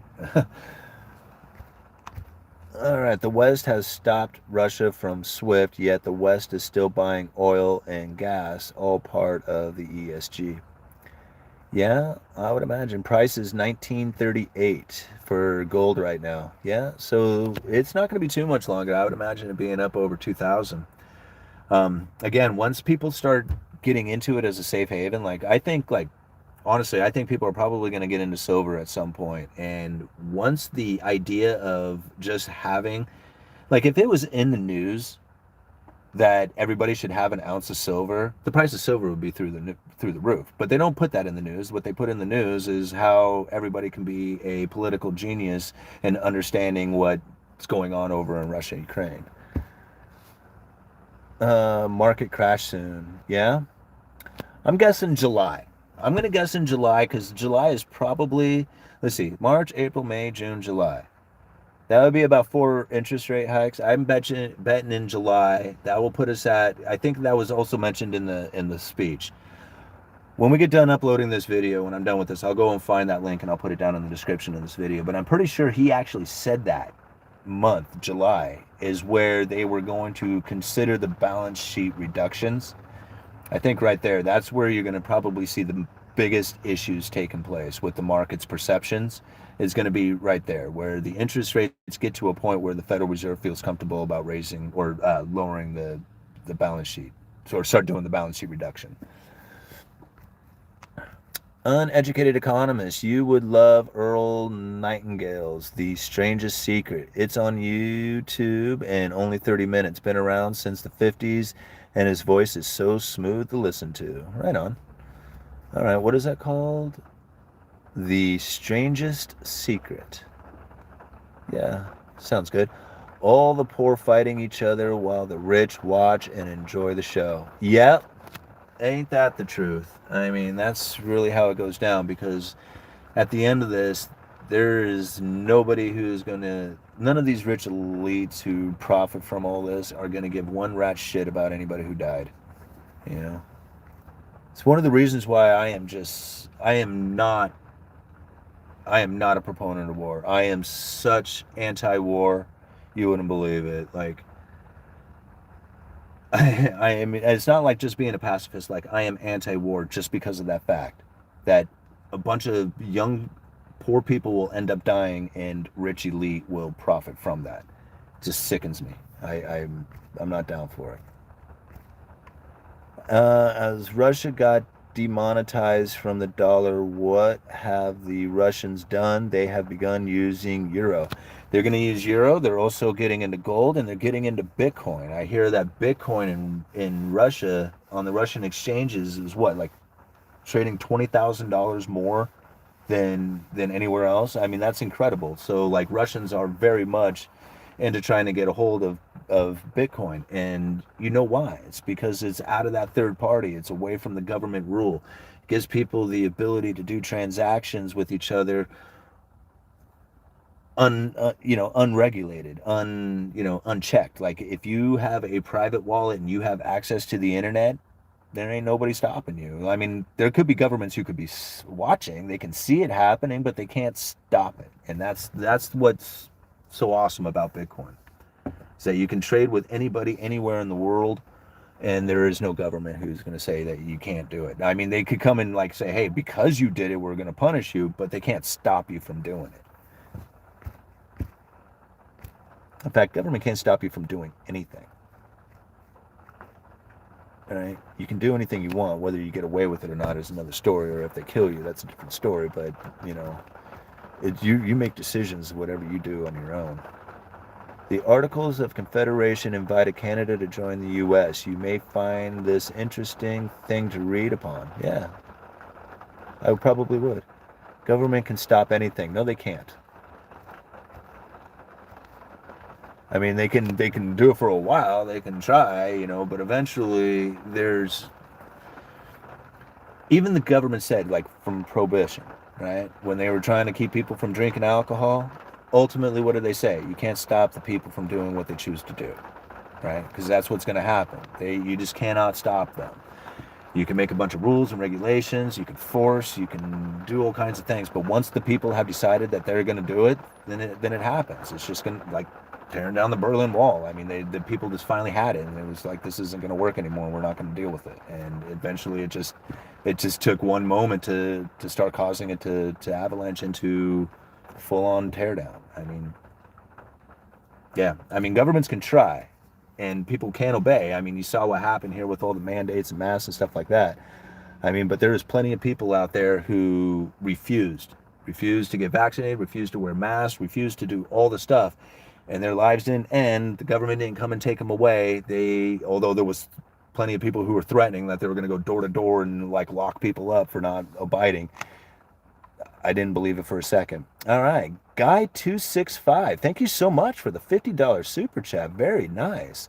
Ola, God bless you and yours. Well, thank you. God bless you as well, man. That was very nice of you and very generous. Raining again. Yeah. It rains pretty much every single day in the Pacific Northwest. There's 3 months of nice weather. They do not run consecutively. You get a couple of nice weeks in February. Sometimes our June is called January because it rains so much in June. But a lot of times you'll go all the way into October, even November, with some really nice weather. It's just really strange weather patterns that take place up here. But yeah, pretty much if you are an Oregonian, especially one that lives up in the Astoria area like I do, you just pretty much assume that it's going to rain every day. And then if it doesn't, it's like a nice day, but you just assume that it's going to rain every single day. You just don't think anything else. You are awesome, Guy. Too. Yes, absolutely, all-nighter. He is very awesome for that. Very cool. Whatever the market decides is the right price. Ultimately, yeah. And you also got to think like, I think about like that special purpose vehicle of the corporate debt lending facility. That was all the market. I mean, it was the Federal Reserve saying, "Hey, we're going to get in. We're going to get in." But they didn't. They didn't, right? And so whatever the market put into the corporate debt, as far as that was all the market. It was everything. I mean, it went off the idea that the Fed was going to be there, but the Fed wasn't there. It was just the market doing it. So whatever happened there was really, it was just the Fed like kind of opening the door and saying, "Hey, we're going in here," and then everybody just like, let's go in there, and they just went in there and found the price. I don't find that to be necessarily market manipulation, although it somewhat is. I mean, right? I mean, you manipulated the market into believing something that wasn't really true, but then their behavior within that market was really their own choice. I mean, it was everything they're deciding to do on their own. 1.3 inches per night. Is that here in Astoria? That wouldn't surprise me. My wife got 40 inches every month without fail. That's kind of an odd one. Okay. What do you think all buying and production is for lumber in Russia? I don't know. I know Russia was, for a while there, when China first gave us the finger on our log exports to them, that they were really moved their position of wood purchases to Russia. Russia became the number one exporter of forestry products. Now, I don't know if that was still the case today, but I'm pretty sure between Russia and Ukraine that those two nations right there had exported more forestry products to China than any other nation did, including Canada or the United States. But that might have like changed back now since I mean, that was really when the trade wars were kicking in real heavily. That still could be the case now. I know that Russia was building like extra large rail cars to haul logs so they could get it from the forest to the ports in much easier, more efficient manner because of how much China was planning on buying. So, yeah, I mean, once you lose these partnerships, it's very hard to reestablish them. That's like when the trade wars were kicking in, it was just like, oh man, here we go. Because once those things are severed, like I said, it's tough to reestablish again. So. Wheat prices are soaring along with most commodities. Yeah, I'm gonna imagine that you're probably gonna see that for a while, especially considering how much agricultural products that Ukraine puts out there. That's gonna put a lot of uncertainty into the market, and when you have uncertainty, then yeah, you're gonna have people either getting in or out of that position. And I would imagine when it comes to commodities and the availability of it not being prevalent, the price of it would go up dramatically. And so yeah, you're going to see that. They're mostly like, I believe it's like what, wheat and forestry products out of the Ukraine, right? Coal, something like that. Oops, oh shit, I almost got my phone. Piece of paper that I had up there to block the sun. I guess I don't need it. The sun went away. All right, what else we got here? If Russia takes Ukraine, wheat, I guess that's Ukraine, wheat is going to rocket. Ukraine is the breadbasket of Europe. Yeah, just kind of like what we were just saying there. Potash, wheat, and corn. Yeah, that's right. Fertilizers. They're big into fertilizers too. And so you got to think like that's really on the world scale. That could be a very difficult thing, considering the amount of fertilizers that the globe needs in order to produce food. If that becomes unavailable, yeah, you're going to start seeing prices go up, and again, with the lack of availability. I know a good portion of wheat and barley. Yeah, a lot of grains out of there. How to fight inflation the easiest way. Everything is expensive like real estate and gold, etc. How to fight inflation the easiest way. I don't know quite how to like answer that. How do you fight inflation? I mean, don't buy shit. I mean, just don't buy expensive stuff. There is no fighting. Like, I don't know. Is there a fight taken place there. Ultimately, inflation is caused from inflation expectation. When people anticipate that the inflation is going to go up, that it forces them, or in their mind, it forces them to have to spend their money quickly in order to get those items before the price goes up. And then if the price, or if the items are unavailable or in fear of being unavailable, they will pay extra to have an extended amount of those things, right? So they'll get it in. This causes inflation. It's like self-fulfilling. So the easiest way to fight inflation is to not expect it, right? That's the easiest way to fight it. But everybody is expecting it. So how do you fight that? Glenn Beck predicted all this. I don't know. I mean, I watched Glenn Beck the other day kind of ramble on about the treasuries being sold off, but he didn't bring up one mention that people were trying to get into cash. So, I mean, I like a lot of the information that he puts out there from the entertainment point of view of things. He really kind of, it's like very excited when he puts it out there, and it kind of gets you real nervous and stuff. But, you know, there's, to me, like, you should argue both sides of it. Like, you see one side of it, and it's just like, okay, give an excuse on why it is that way. I mean, and then figure out which one is the more likely scenario, or which one holds more water. Think of many different paths or many different outcomes that could possibly come, and then follow the path of least resistance. I mean, because that's generally the way it ends up being. It's one thing to put out information to try and convince people to believe down a particular line of thinking. It says, like, hey, you need to follow this line of thinking, and here's all the reasons why you should, Well, that's going to leave you out of a whole realm of ideas and possibilities that are out there. I mean, you really should take in, like, both arguments. One of the best shows that I remember out there was, what was the name of it? They used to hunt ghosts. They were like ghost hunters. Was it Taps or something? These guys. Anyway, they would get these locations for hauntings. Like, people would say there was like this haunted house, and they would go to this house, and they would set up all this equipment to try and catch these paranormal activities.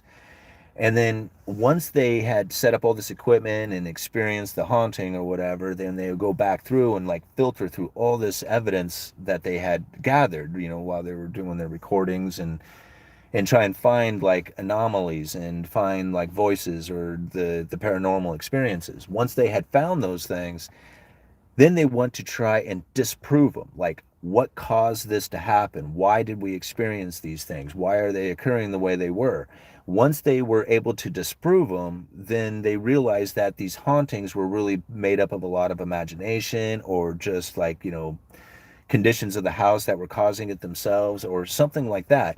But then other times they came across some information and stuff that they could not disprove. Like, they could not figure it out, and it was very paranormal type of stuff. So I like that kind of line of thinking, where you find something that really seems obvious, like it is like this scary haunting thing, but then you go and you find the evidence to disprove it, or to maybe figure out why it is occurring the way it is occurring, that you may have not seen before. That's the type of investigation type of work that I like to see. Not just somebody who's coming out and saying, the world's coming to an end, boom, check out all this stuff that's happening right here, and this is the reason why, without ever giving any kind of, like, opposite view towards it, to say these are the reasons why that occurred anyway. Anyway, would be nice if we could live off the grid. Yeah, I guess it would be kind of nice. I mean, I don't know, I like conveniences, guys. I mean, I could imagine living off the grid, where you don't have to rely on anybody or anything. That's like a nice, comfortable position to be in. But I like conveniences. I like to be able to, I mean, it's kind of, I don't like paying $2 for a cup of coffee, but, I like to be able to just, like, man, I need a cup of coffee and I'm not home, to be able to go in and get a cup of coffee. The convenience of that is really nice. So I don't like, I mean, I like the off the grid living idea, but I also like the idea of having conveniences. Like, I like to be able to enjoy going through life and enjoying the atmosphere that I'm in, Coffee count? Yeah. So, yeah, I shouldn't be drinking these damn things. I drink too much coffee to begin with, so I shouldn't even be buying coffee. Amazon will drone it to you. Yeah, in the future they will. It was fun till getting older. Yeah. I want to live in Montana. Really? I know a few people who want to live in Montana. You can live off the grid, just move to Alaska. Yeah, I guess you could live off the grid up there. Cut off the Starbucks, people. Yeah, don't. Well, I'm not telling you where to go. Get your coffee at local coffee shops. I lived rural, not even off grid, 25 miles from nearest town, and I sold the property. Too much driving. Yeah, even now where I live, and I don't live too far from where I used to live when I lived out in the country. But even now, yeah, it seems like it's a long drive. Like before, I could be home in like literally 3.5 minutes. Now it takes me, I don't know, 20 minutes to get home. And although I do like the drive home because you kind of unwind a little bit from work, getting to work is this like, I like that 3.5 minute drive as opposed to 20 minutes. Yeah.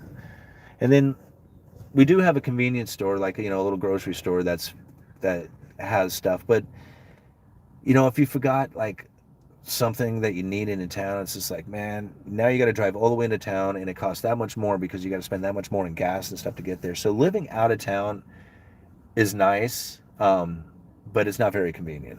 Yeah, well, it's convenient for growing food, so I guess you got to weigh your conveniences. Uneducated Economist, write a little book like an extended magazine article. Um, I really should. I've done some writing in the past, and I enjoy writing. It's somewhat like therapeutic to kind of pour words out into a typewriter. Well, into my computer. I know they don't have typewriters really anymore. But I have like I have a hard time like staying motivated towards a particular topic, like just pouring out into something. Like I can get like like an article done, but trying to like continually like the idea of writing a book, like I hardly even read books. Like I don't read books. So the idea of trying to write a book is like a really overwhelming thing. Like it's a very overwhelming feeling, the idea of writing a book. I could only live off grid if I had internet. Yeah. I think it's called Bed Bath and Beyond. What are they talking about? Transportation costs add to inflation because the cost to produce is more expensive. The expectation of higher prices push prices even higher, causing even higher prices. Yeah. Yeah, ultimately, audio blog on your own website, maybe. Yeah. Um, yeah. Do you think? I mean, I thought of a lot of things. Like somebody was mentioning to me. In fact, I got to. If they're watching right now, they had sent me an email talking about e-courses and stuff like that. Like maybe I can offer up an e-course, but I'm not even sure there. Like, what is it that would offer you guys? Like, I'm not an expert in anything. I mean, we really, when it comes to economics, it's just we're out here just kind of talking our opinions on the things that we've learned. I'm not like somebody who can give financial advice or anything like that. So I'm not sure what it is as far as a course would go that I could provide. Like, I mean, this type of environment is fun because we have like this communication thing going on. But when it comes to an e-course, it would just be like, just straight information coming out. And I don't know, like, I mean, I'm sure there's value in it. I'm just like, it's hard for me to like, wrap my head around like, what it is that I would provide. Let's see. I commuted 1 hour each way for 20 years and worked too many 112-hour weeks. I missed my 20s, 30s. Now I'm not really worried about what's coming, not worried for me per se, worried for all of you. Yeah, 4 wives probably drive me insane long run. Yeah, well, I can believe that. Since you like historical economic thought, read the worldly philosophers. I think you'd enjoy it. Okay, that sounds good. Yeah, I do like the old economic theories and stuff like the Cantillon, and then I've been reading a few pages, a couple of pages a day if I can, or a few pages a week of the Wealth of Nations. And man, that book, it's like 1,000 pages or something like that. But it was written back in like the 1700s as well, and it's pretty thorough as far as what it talks about in the idea of economics or the economic theories behind it. and it's fairly easy to read. So I do enjoy those older like economic history and economic theories, because they really tell a lot about like the conditions that we are experiencing today, especially the whole Cantillon, the Cantillon effect and the idea of new money coming into the system and how that filters through the system and what it does as far as creating a cycle of essentially what will be poverty for everybody. I mean, when you think about that particular effect and the theory behind it, and then you go and watch it occurring, especially like places like Portland where all this new money came in from like whether it was, I mean, to me, it was a lot of people from out of state who were selling their expensive properties and moving to the easier living of Portland, and then bringing those conveniences with them that they wanted from where they were at home. They drove up the prices of everything in the Portland area, and then having a regular job was no longer sustainable for your standard living, and everybody ended up going into homelessness. Now you can see the small shops there and the small businesses. People are packing up. They're bailing out. They're like, Portland sucks, man. We can't operate here anymore. And so pretty soon what you're going to have is two different classes, the ultra rich and the ultra poor, until eventually the new money stops pouring in, and then the poor people are left and the rich people leave because the place sucks, and then everybody there has been poverty. So, I mean, I'm not saying that's what's going to happen in Portland. I'm just saying that's kind of like the cycle that it's going through right now. I mean, my buddy who just drove all over the place. I was watching his Facebook posts, and he was like all over the country. And when he got back here, he said, man, you know what I noticed? He says, out of everywhere I drove to, Portland was the stinkiest, ugliest, graffiti, homeless, garbage, this shit everywhere. He says there was no place else that looked as bad as Portland and Seattle and, the places like that. And of course he went into like the political rants and stuff like that about it. But I mean, to be honest, I just feel that it's probably more of that Cantillon effect that has taken place, where people who had a lot of money from the sale of their expensive home wherever they were moved to the area, brought in that new money, and then the cycle starts to happen, especially being like, and I also think it has a lot to do with like being in the port towns, right? Like LA, Seattle, Portland. I mean, these are where like the commerce comes in first, right? It's where the money comes in first. Now, whether that has the same effect as what Cantillon was trying to give the theory of, but I mean, LA, Seattle, Portland, right? I mean, anyway. Let's move on. Let's you guys talk about. Does anyone believe Putin hit U.S. biolabs asking for a friend? How does Russia leaving the SWIFT system affect the U.S.? I don't think Russia left the SWIFT system as much as they were banned from it.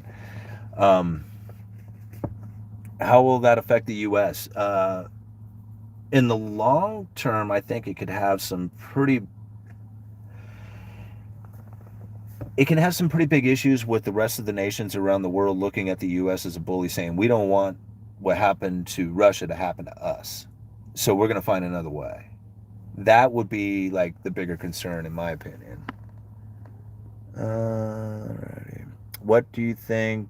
Dan Pina said Russia made bit. Sorry, I don't know that one. Russia is part of this baked-in climate change, all planned. Yeah, it seems to be pretty coincidental that right as Russia and Ukraine light up, the United States or the Federal Reserve is looking to raise interest rates and unwind their balance sheet, and it all happens at the exact same time. Like, this gives like the global turmoil, like that idea of people running to the safe haven. It's just like, it's like perfect timing for them, right? And they're like, oh man, everybody's buying these treasuries, huh? And we're looking to unload treasuries. That's cool. I mean, seems just a little too coincidental.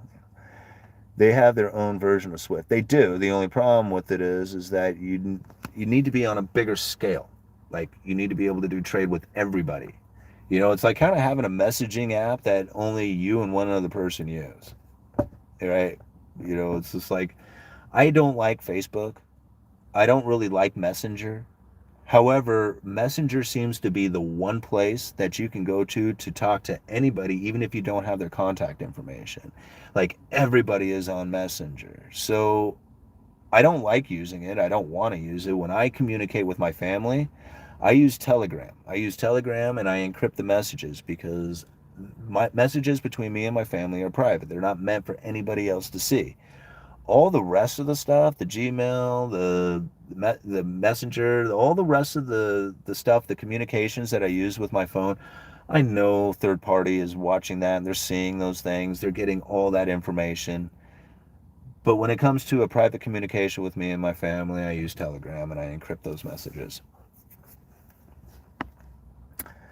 There are no coincidences. Everything is planned. Yeah, just like that article I was seeing where China was asking Russia not to invade Ukraine until after the Olympics. I mean, so they knew about it. Like, and if those two nations were aware that it was going to happen, other nations had to be aware of it as well. There's no way that they could just be like, hey, it's a secret between you and me, all right? I mean, that's not going to happen like that. Everybody knew. All right, this board, like the Pandy, is mostly about having an excuse for the economic most of us will feel in the future. Yeah, I really do agree with that. I mean, again, like, we just said there's no coincidences, right? But yet it just happens to be just perfect timing. All right, China watching Taiwan is the bigger threat and the bigger story for my money. Yeah, remember Taiwan is an archipelago that spans right beside the mainland. Yeah, I was listening to an interview with a former mobster, mob boss kind of guy, and they were asking him about some of the situations, and he said that during like a sign of weakness of leadership, the other mob bosses would see that sign of weakness and then jump into whatever it is or try to take power at that time of weakness that was happening there. And a lot of times it wasn't like even towards the person who was showing the signs of weakness. It would maybe in like maybe another position just to see what power it is that they do have during this whole like episode. And really, I think he was kind of relating that to Biden, like showing signs of weakness or something like that. And then Russia and China to see kind of what it is that they can get away with by pushing the limits to see what kind of reaction that would come from it. That's kind of what I was getting from him. And it's kind of interesting when you think about that because like, you take it all the way back to like Obama, right? And I don't know how many people remember Obama saying this, but when they were asking him about all the drone strikes that was occurring, because right then drones until Obama came into office, drone strikes didn't happen, right? They were a big no-no. Like everybody was like, "Whoa, drone strikes! What are you doing, man? That you're bombing people from the sky with remote controlled planes and shit." Well, it really ramped up during his administration. And they asked him about it. He says, yeah, it turns out that I'm pretty good at killing people. This is what he said, right? And I mean, it just like, oh, it just ate me up too, when I heard that. But that's what he said. And, there was a lot of stuff that was happening that, because of those drone strikes and the way Obama was conducting that type of strategy, it ended up like they weren't pushing him around nearly as much as you would think that they would, right? When Trump came in, like he screamed, like I will blow the hell out, I will blow the fuck out of your country, right? I mean, I will just destroy everything. But he really didn't have to do much, right? I mean, just him being him and screaming out there was enough to keep people like woohoo, don't mess with them, right? I mean, what was it happened in Syria there? Like they did a little gas, like he dropped 57 bombs on them, like there, bam. It was just like we are not messing around with you. So when you think about like this power push, like what can they actually get away with, and who is it that's in charge right now? I mean, it seems to me that that's kind of like the bigger thing, like to see what it is that they can get away with as of right now. if they are actually trying to do something, that would be it. I mean, in my opinion, that could lead into something much grander if they realize they can get away with stuff. Hey, I got another super chat. Who sent that? Where we go? Right on. Steve Stroker. Thank you so much. China were to, if China, I bet you that. Okay, if China were to get involved, would this be a start to start of World War III? Um, I don't know. I mean, I guess it could. Like, I mean, it would just, if other nations start getting involved, which they seem to want to. I honestly think that this is probably going to be fought more with a currency war than it will be with a hot war. At least that's what I would think the United States would rather do, is to fight it with currency. And being the world reserve currency, and you go into monetary tightening and you start taking the liquidity out of the system, and you have nations around the world who have issued debt in US dollars, that's going to start causing a lot of pain and a lot of issues as far as the economic activity, or even this distribution of like weapons and armament and stuff like that. I mean, money makes the world go around, and if you start cutting off the fundings for everybody, then really you can put a halt to a lot of engagements that are going to happen. Ultimately, like, you can be a nation that is very militarized, but if you don't have any money to fund it, to feed, to pay, it doesn't matter. This lost the connection there. Oh, you guys are back. All right. Ukraine did not renew their borders. No one is going to get involved. Still part of Russia. Do the research. Yeah, I agree with that. And I think that was probably one of the reasons why Russia was so adamant about going in there, and how everybody knew that they were, well, I don't know about everybody knew, but how they knew that they were going to go in there is because ultimately Russia basically said, that's ours. I don't know what you guys are thinking, but that's ours. And they're going to go and try and attempt to take it back and prevent the rest of the world from denying them that. I mean, it's sad because so many people are dying from it, but I mean, this is how the elites work it, right? Hey, right on. It's the Astoria Police Department. I wonder if they're checking in on me. McNeary. Portland are chitting themselves. Yeah, they sure are. BTC has stronger security to protect your wealth, stronger than nukes. No one can spend your wealth without your consent, and you can take it to the grave, locked away for eternity.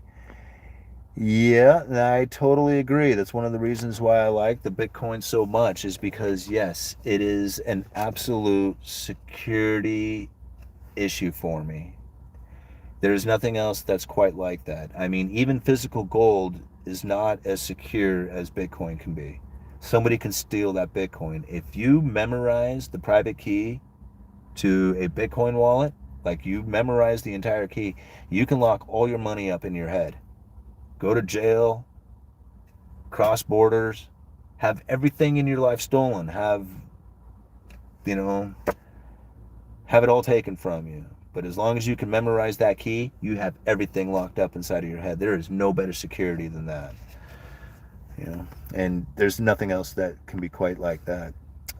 Wow, 318 thumbs up and 317 of you watching. That is so awesome. Thank you very much for all the likes.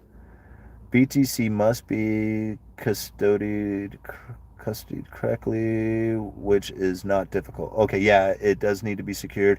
If you do get into cryptocurrencies, if you are not familiar with cryptocurrencies and you're trying to get Bitcoin for the first time, there's two ways that there's a few ways that you can store your cryptos. You can store like at Coinbase, which is like having your money at a bank, very similar to having, like a third party. You're going to store it with those guys.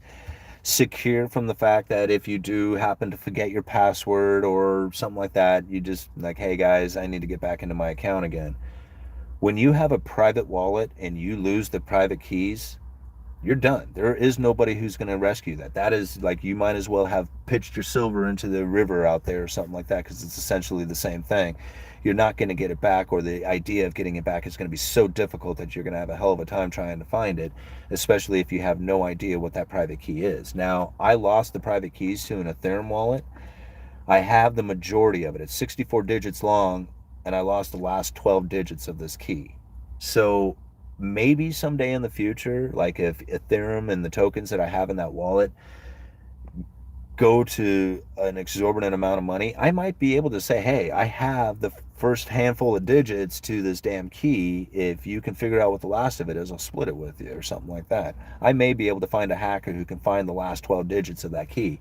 But if you lost the entire thing, forget it. There's no way. There's no way you're getting it back.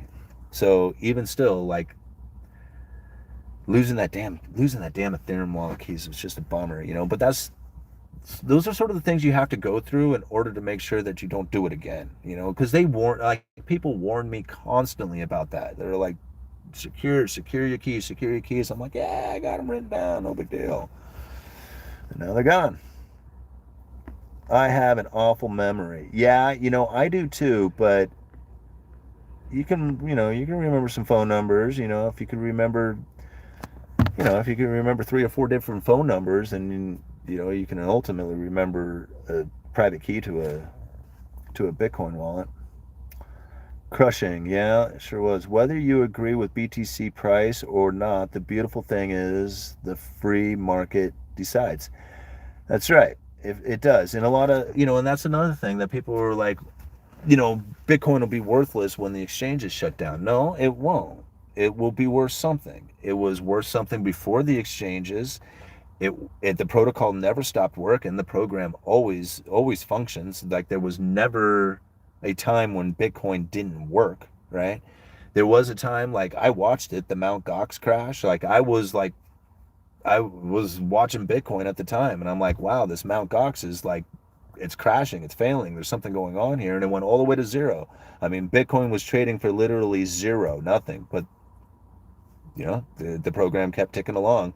It kept, you know, producing blocks, and, you know, there was no stopping the Bitcoin protocol from working, right? The price of it may fluctuate, but the program will forever work. Hey, look up, what was that? Hey, I missed it. Wake up, everyone is being played. Yeah, I'm sure of that. Do you ever listen to Rush on the regular? To say he was just an entertainer is ignorant. Um, yeah, I listen to Rush. I've listened to him before, but again, like, he was so adamant and so one-sided that it made it very difficult to try and take anything that he had to say seriously. Most of the time when I listen to these folks with it, I just listen and I take in those little tiny pieces and nuggets of information that I feel are useful. For the most part, it's political banter that is going on, and I'm not into it. It's just like, what it does is it feeds into anger, it feeds into fear, it feeds into hate, and it feeds into a mindset that doesn't allow you to grow or to become truly understanding of things that are happening out there. I mean, I'm not trying to say that, like, I'm like truly understanding of things, but I can tell you that when I was very much following politics and I had a political belief, I knew less about economics during that time than at any other time in my studies. Like, studying politics like, trying to follow politics will almost assure that you will not be able to understand economics. Those two, like, work against each other for some reason. I don't get it. Well, I do get it. I mean, I know why. It's because ultimately politics uses their idea to affect economics, which really doesn't have anything to do with one another. Like, you could follow economics and never follow politics and understand what's going on in economics, because I do that all the time. Right? That's basically what I do.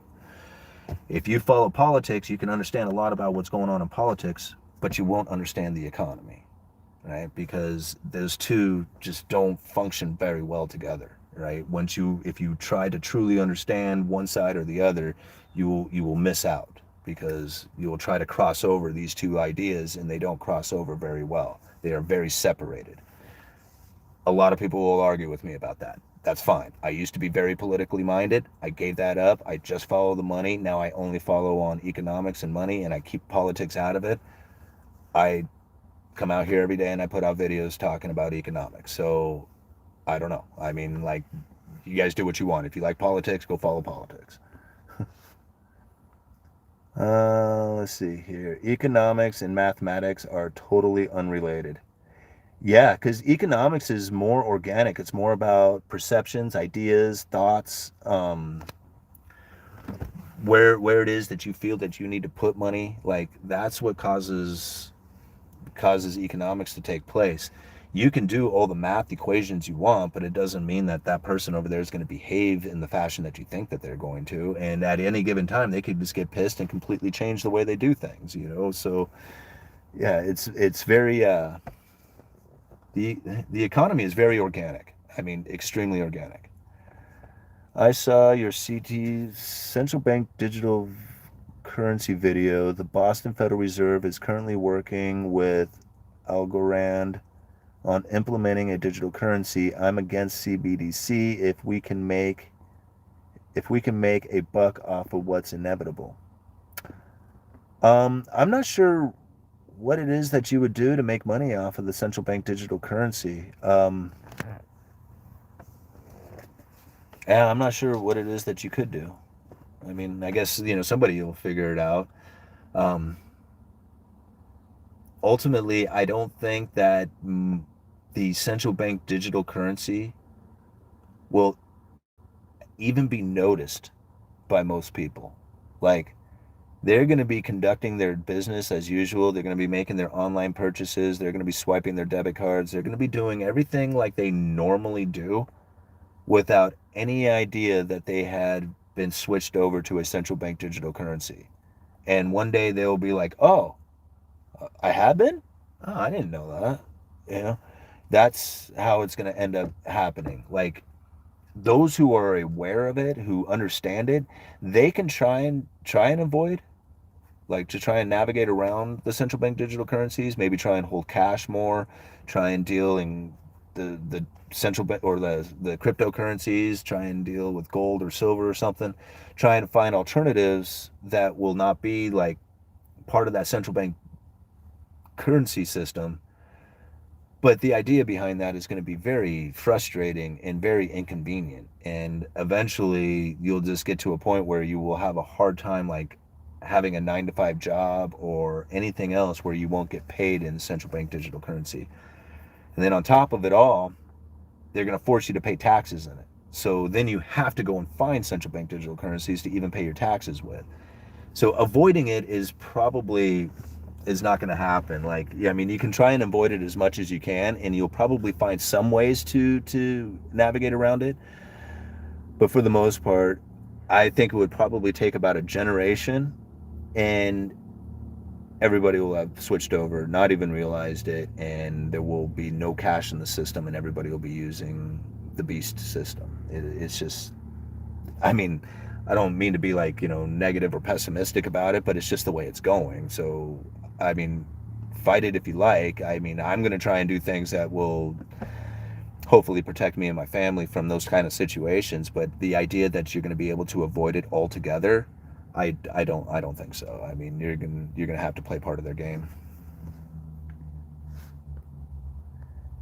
After the correction, Social Security checks via CBDC in the future, no way out. Yeah, it'll be exactly like that. I mean, it'll be you won't have any other choice. I mean, like I said, if you understand the system and you see it coming, like we are, then you can do things to try and avoid it. But it's for the most part. I mean, especially if you live like live paycheck to paycheck on a 9 to 5 job,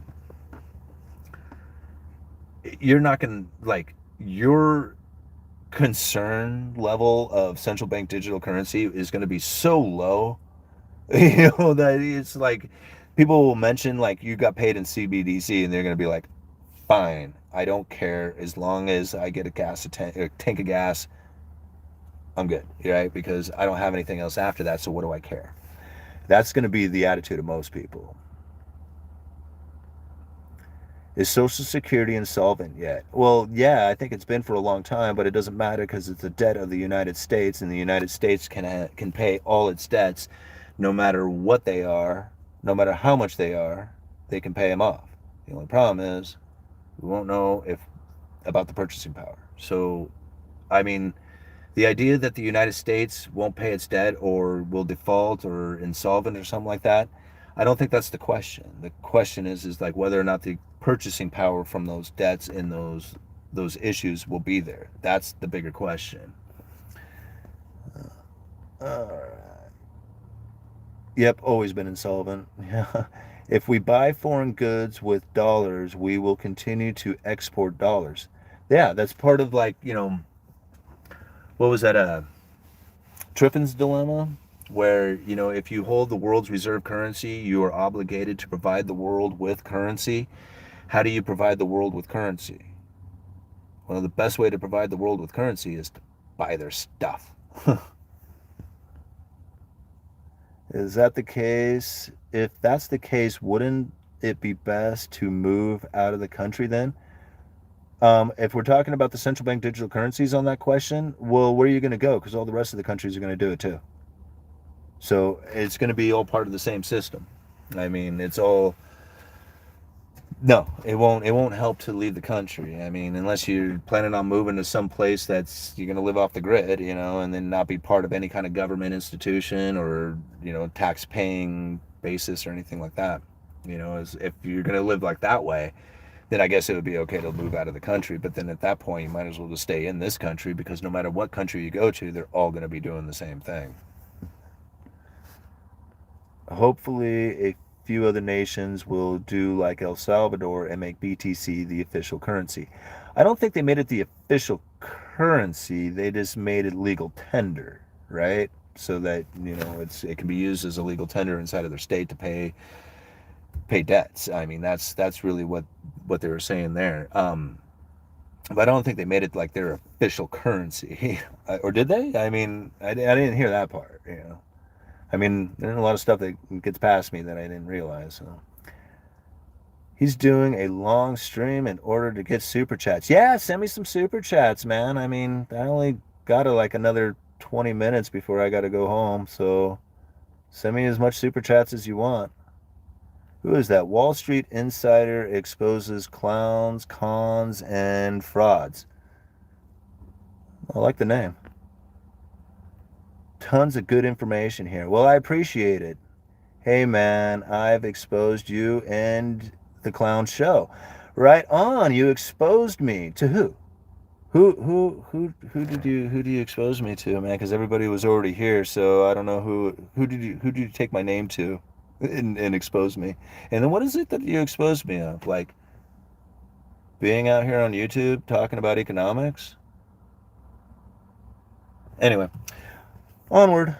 Imagine the USA having militaries north and south of the borders. Russia is reacting within reason.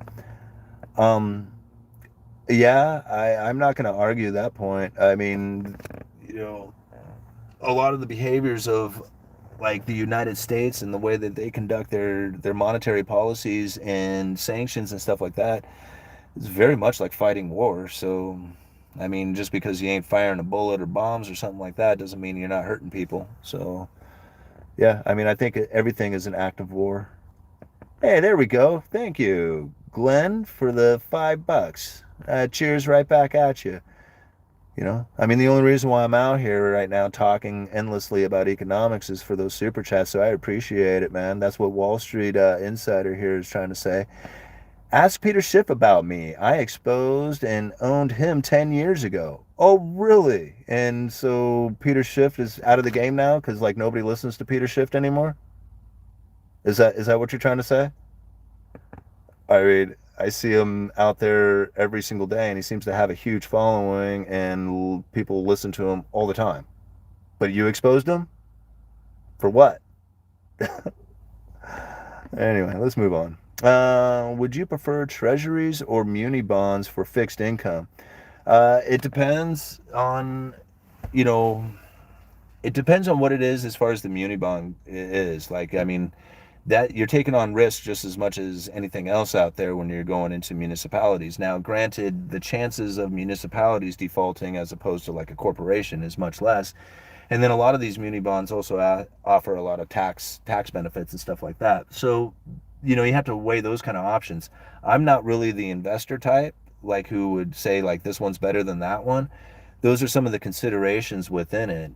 So if you're looking for like a fixed income, I think you'd probably do better in a muni bond than you will in a treasury, but the treasury is a much safer place to be. So I don't know if that was any kind of answer. This must blow himself being so full of himself. Are you talking about homeboy up there? Yeah. Gas attack debunk. Please don't push that lie. If you're an anti-war, please check out what really happened with that. It's not even fringe conspiracy. It went mainstream since was false flag. Okay. Yeah, I don't necessarily believe or disbelieve anything that's really taken place out there. Like, I just look at these situations and just say, hey, what's the cause and effects from all this stuff? I didn't, like, when it came to Russia and Ukraine, I really didn't pay attention to a lot of the stuff that was heating up on it. I just knew that if they went in there and they started fighting, that it was going to start causing global disruptions as far as supply chains and, distribution of food throughout the rest of the European nation. These are the type of things that I saw coming. As far as like preventing it or keeping it from happening or anything like that wasn't part of it. Like that part wasn't going to happen. So it's not so much a matter of if, it's what is happening. Like, you can think about what ifs all day long. I mean, that's a lot about what politics is. What if, and that's the reason why I don't even follow that stuff, is because I'm tired of the what ifs could be. When you listen to what the Federal Reserve is saying, they're trying to put out there a narrative. They're trying to put out there the thought. They're trying to say, hey, we're going to be doing these things. You need to react inside of this fashion, or else then we're going to have to start saying something differently. When they put out words, they get the markets to react, right? When Russia moved in, they got markets to react. When you sit there and talk about politics all day long, people think about what the markets might do, but nobody's really like actually doing anything until something actually happens. So, I mean, that's kind of the way that I look at stuff. I mean, there could be all kinds of conspiracy theories or actual facts that led up to this whole event that will give you all kinds of reasonings for the way things are today, right? But what is it that you're going to do with your money when it comes to that information? Are you going to pay attention more to that political issues, or are you going to pay attention to what the Federal Reserve is going to do with their interest rate hikes? I mean, which one is going to be more impactful to you, right? Now, granted, if this thing escalates and turns into some world war, then yeah, it's going to be pretty major, right? It's going to, cause your whole life to be disrupted. But what if all that faded away? What if it just all faded away like in 6 months from now? And you had moved all your money into a gold position. But now there's no fear of it anymore. And you don't have to be in fear of gold. You see where I'm kind of getting at? Like, if you move everything off of one political event that has taken place off of there, thinking that's what's, the safest place that you need to be because you're so focused in on it, you may realize that it was just a matter of time. It was just like the issues that were going up there that were causing a fear, but it wasn't really doing anything. You know what I'm getting at? Like, obviously there's going to be stuff that's taking place from them. They're already causing shortages and disruptions and all kinds of stuff that is happening out there. But what if it all faded away yesterday? What if it all fades away tomorrow, I guess is what I should say. Then the position that you're in right now, would you still be in that position? Think about things like that, Anyway, moving on here. Oh man, this guy's still going off. What does he say? All the gold kingpins fear me like a brother fears roller coasters. Yeah, because a lot of people are really, man, into your opinion. I mean, I can see it. I know I'm going to go sell my gold right now, brother.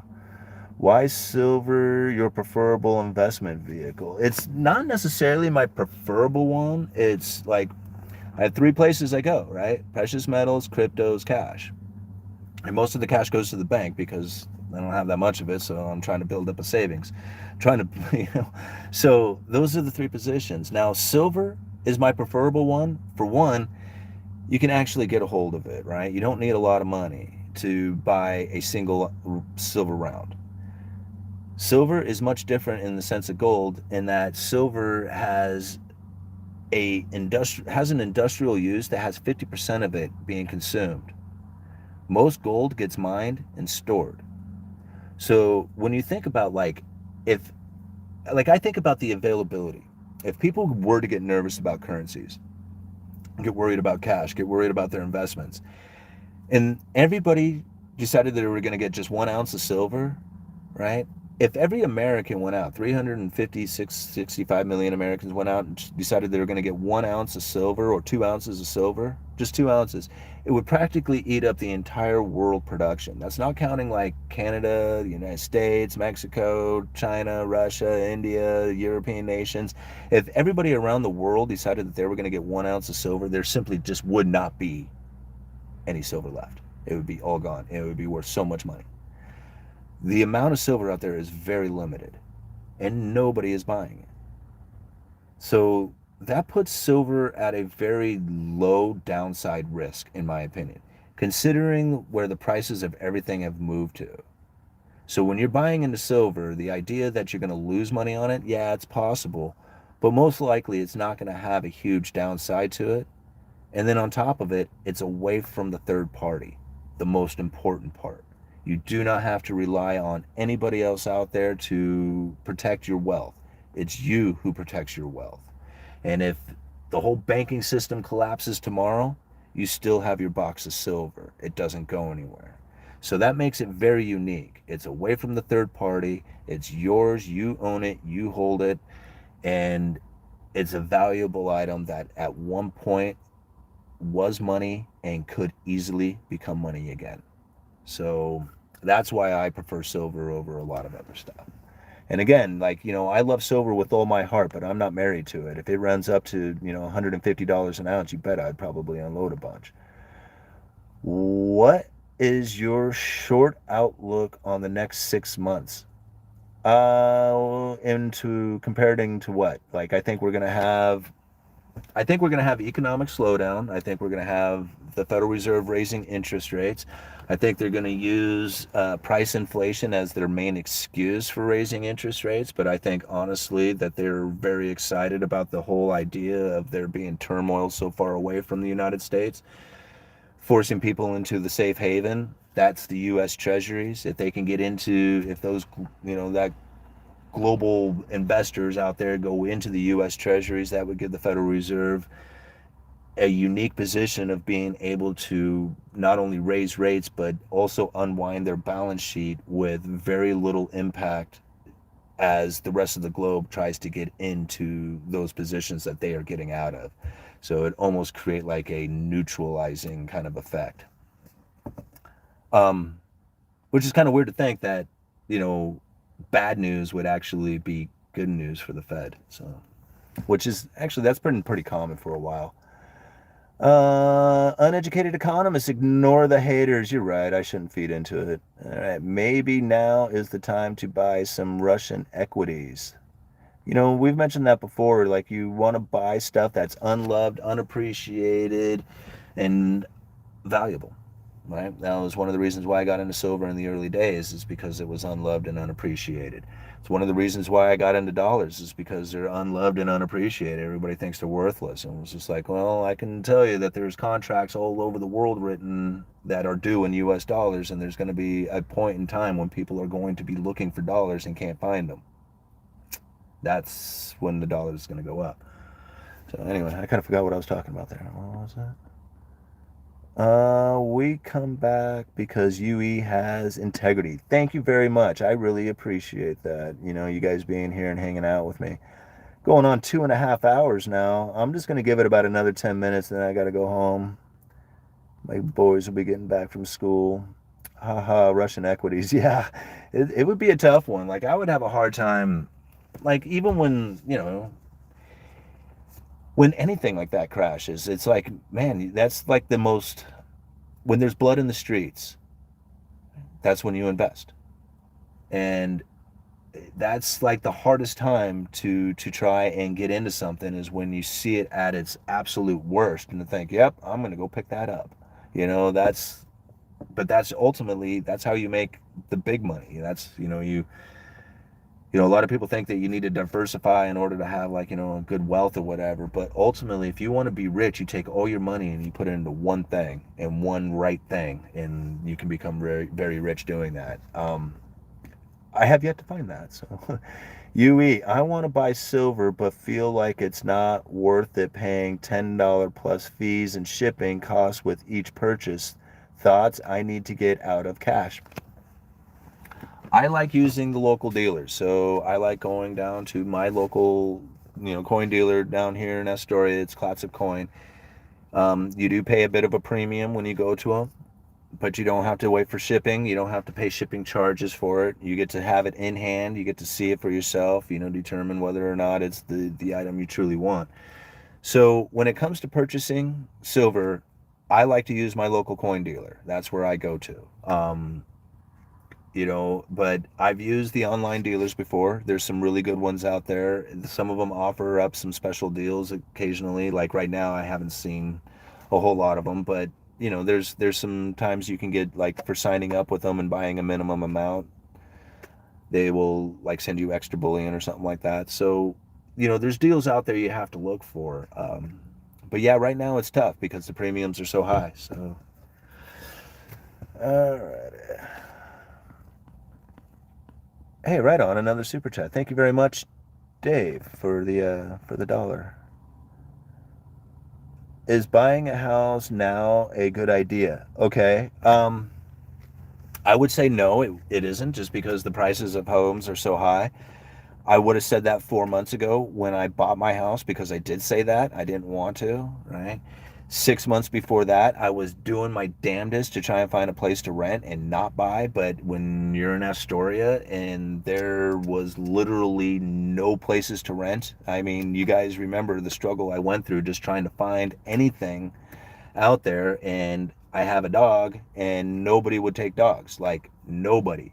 And so renting in Astoria became pretty much impossible. Wasn't happening. So I was forced to buy, right? So when I bought this house, I wasn't necessarily prepared or in a position to buy it. It took everything I had to get into it. And, like, I mean, I just told you the guys of the story, but it's for this gentleman who just asked. And so now I'm looking at the house, and it's gone up $10,000 in value every month since I bought it. Does that seem reasonable that should have occurred? That it would go up $40,000 in the 4 months since I have purchased this house? It doesn't make sense. This is obviously bubble territory taking place here.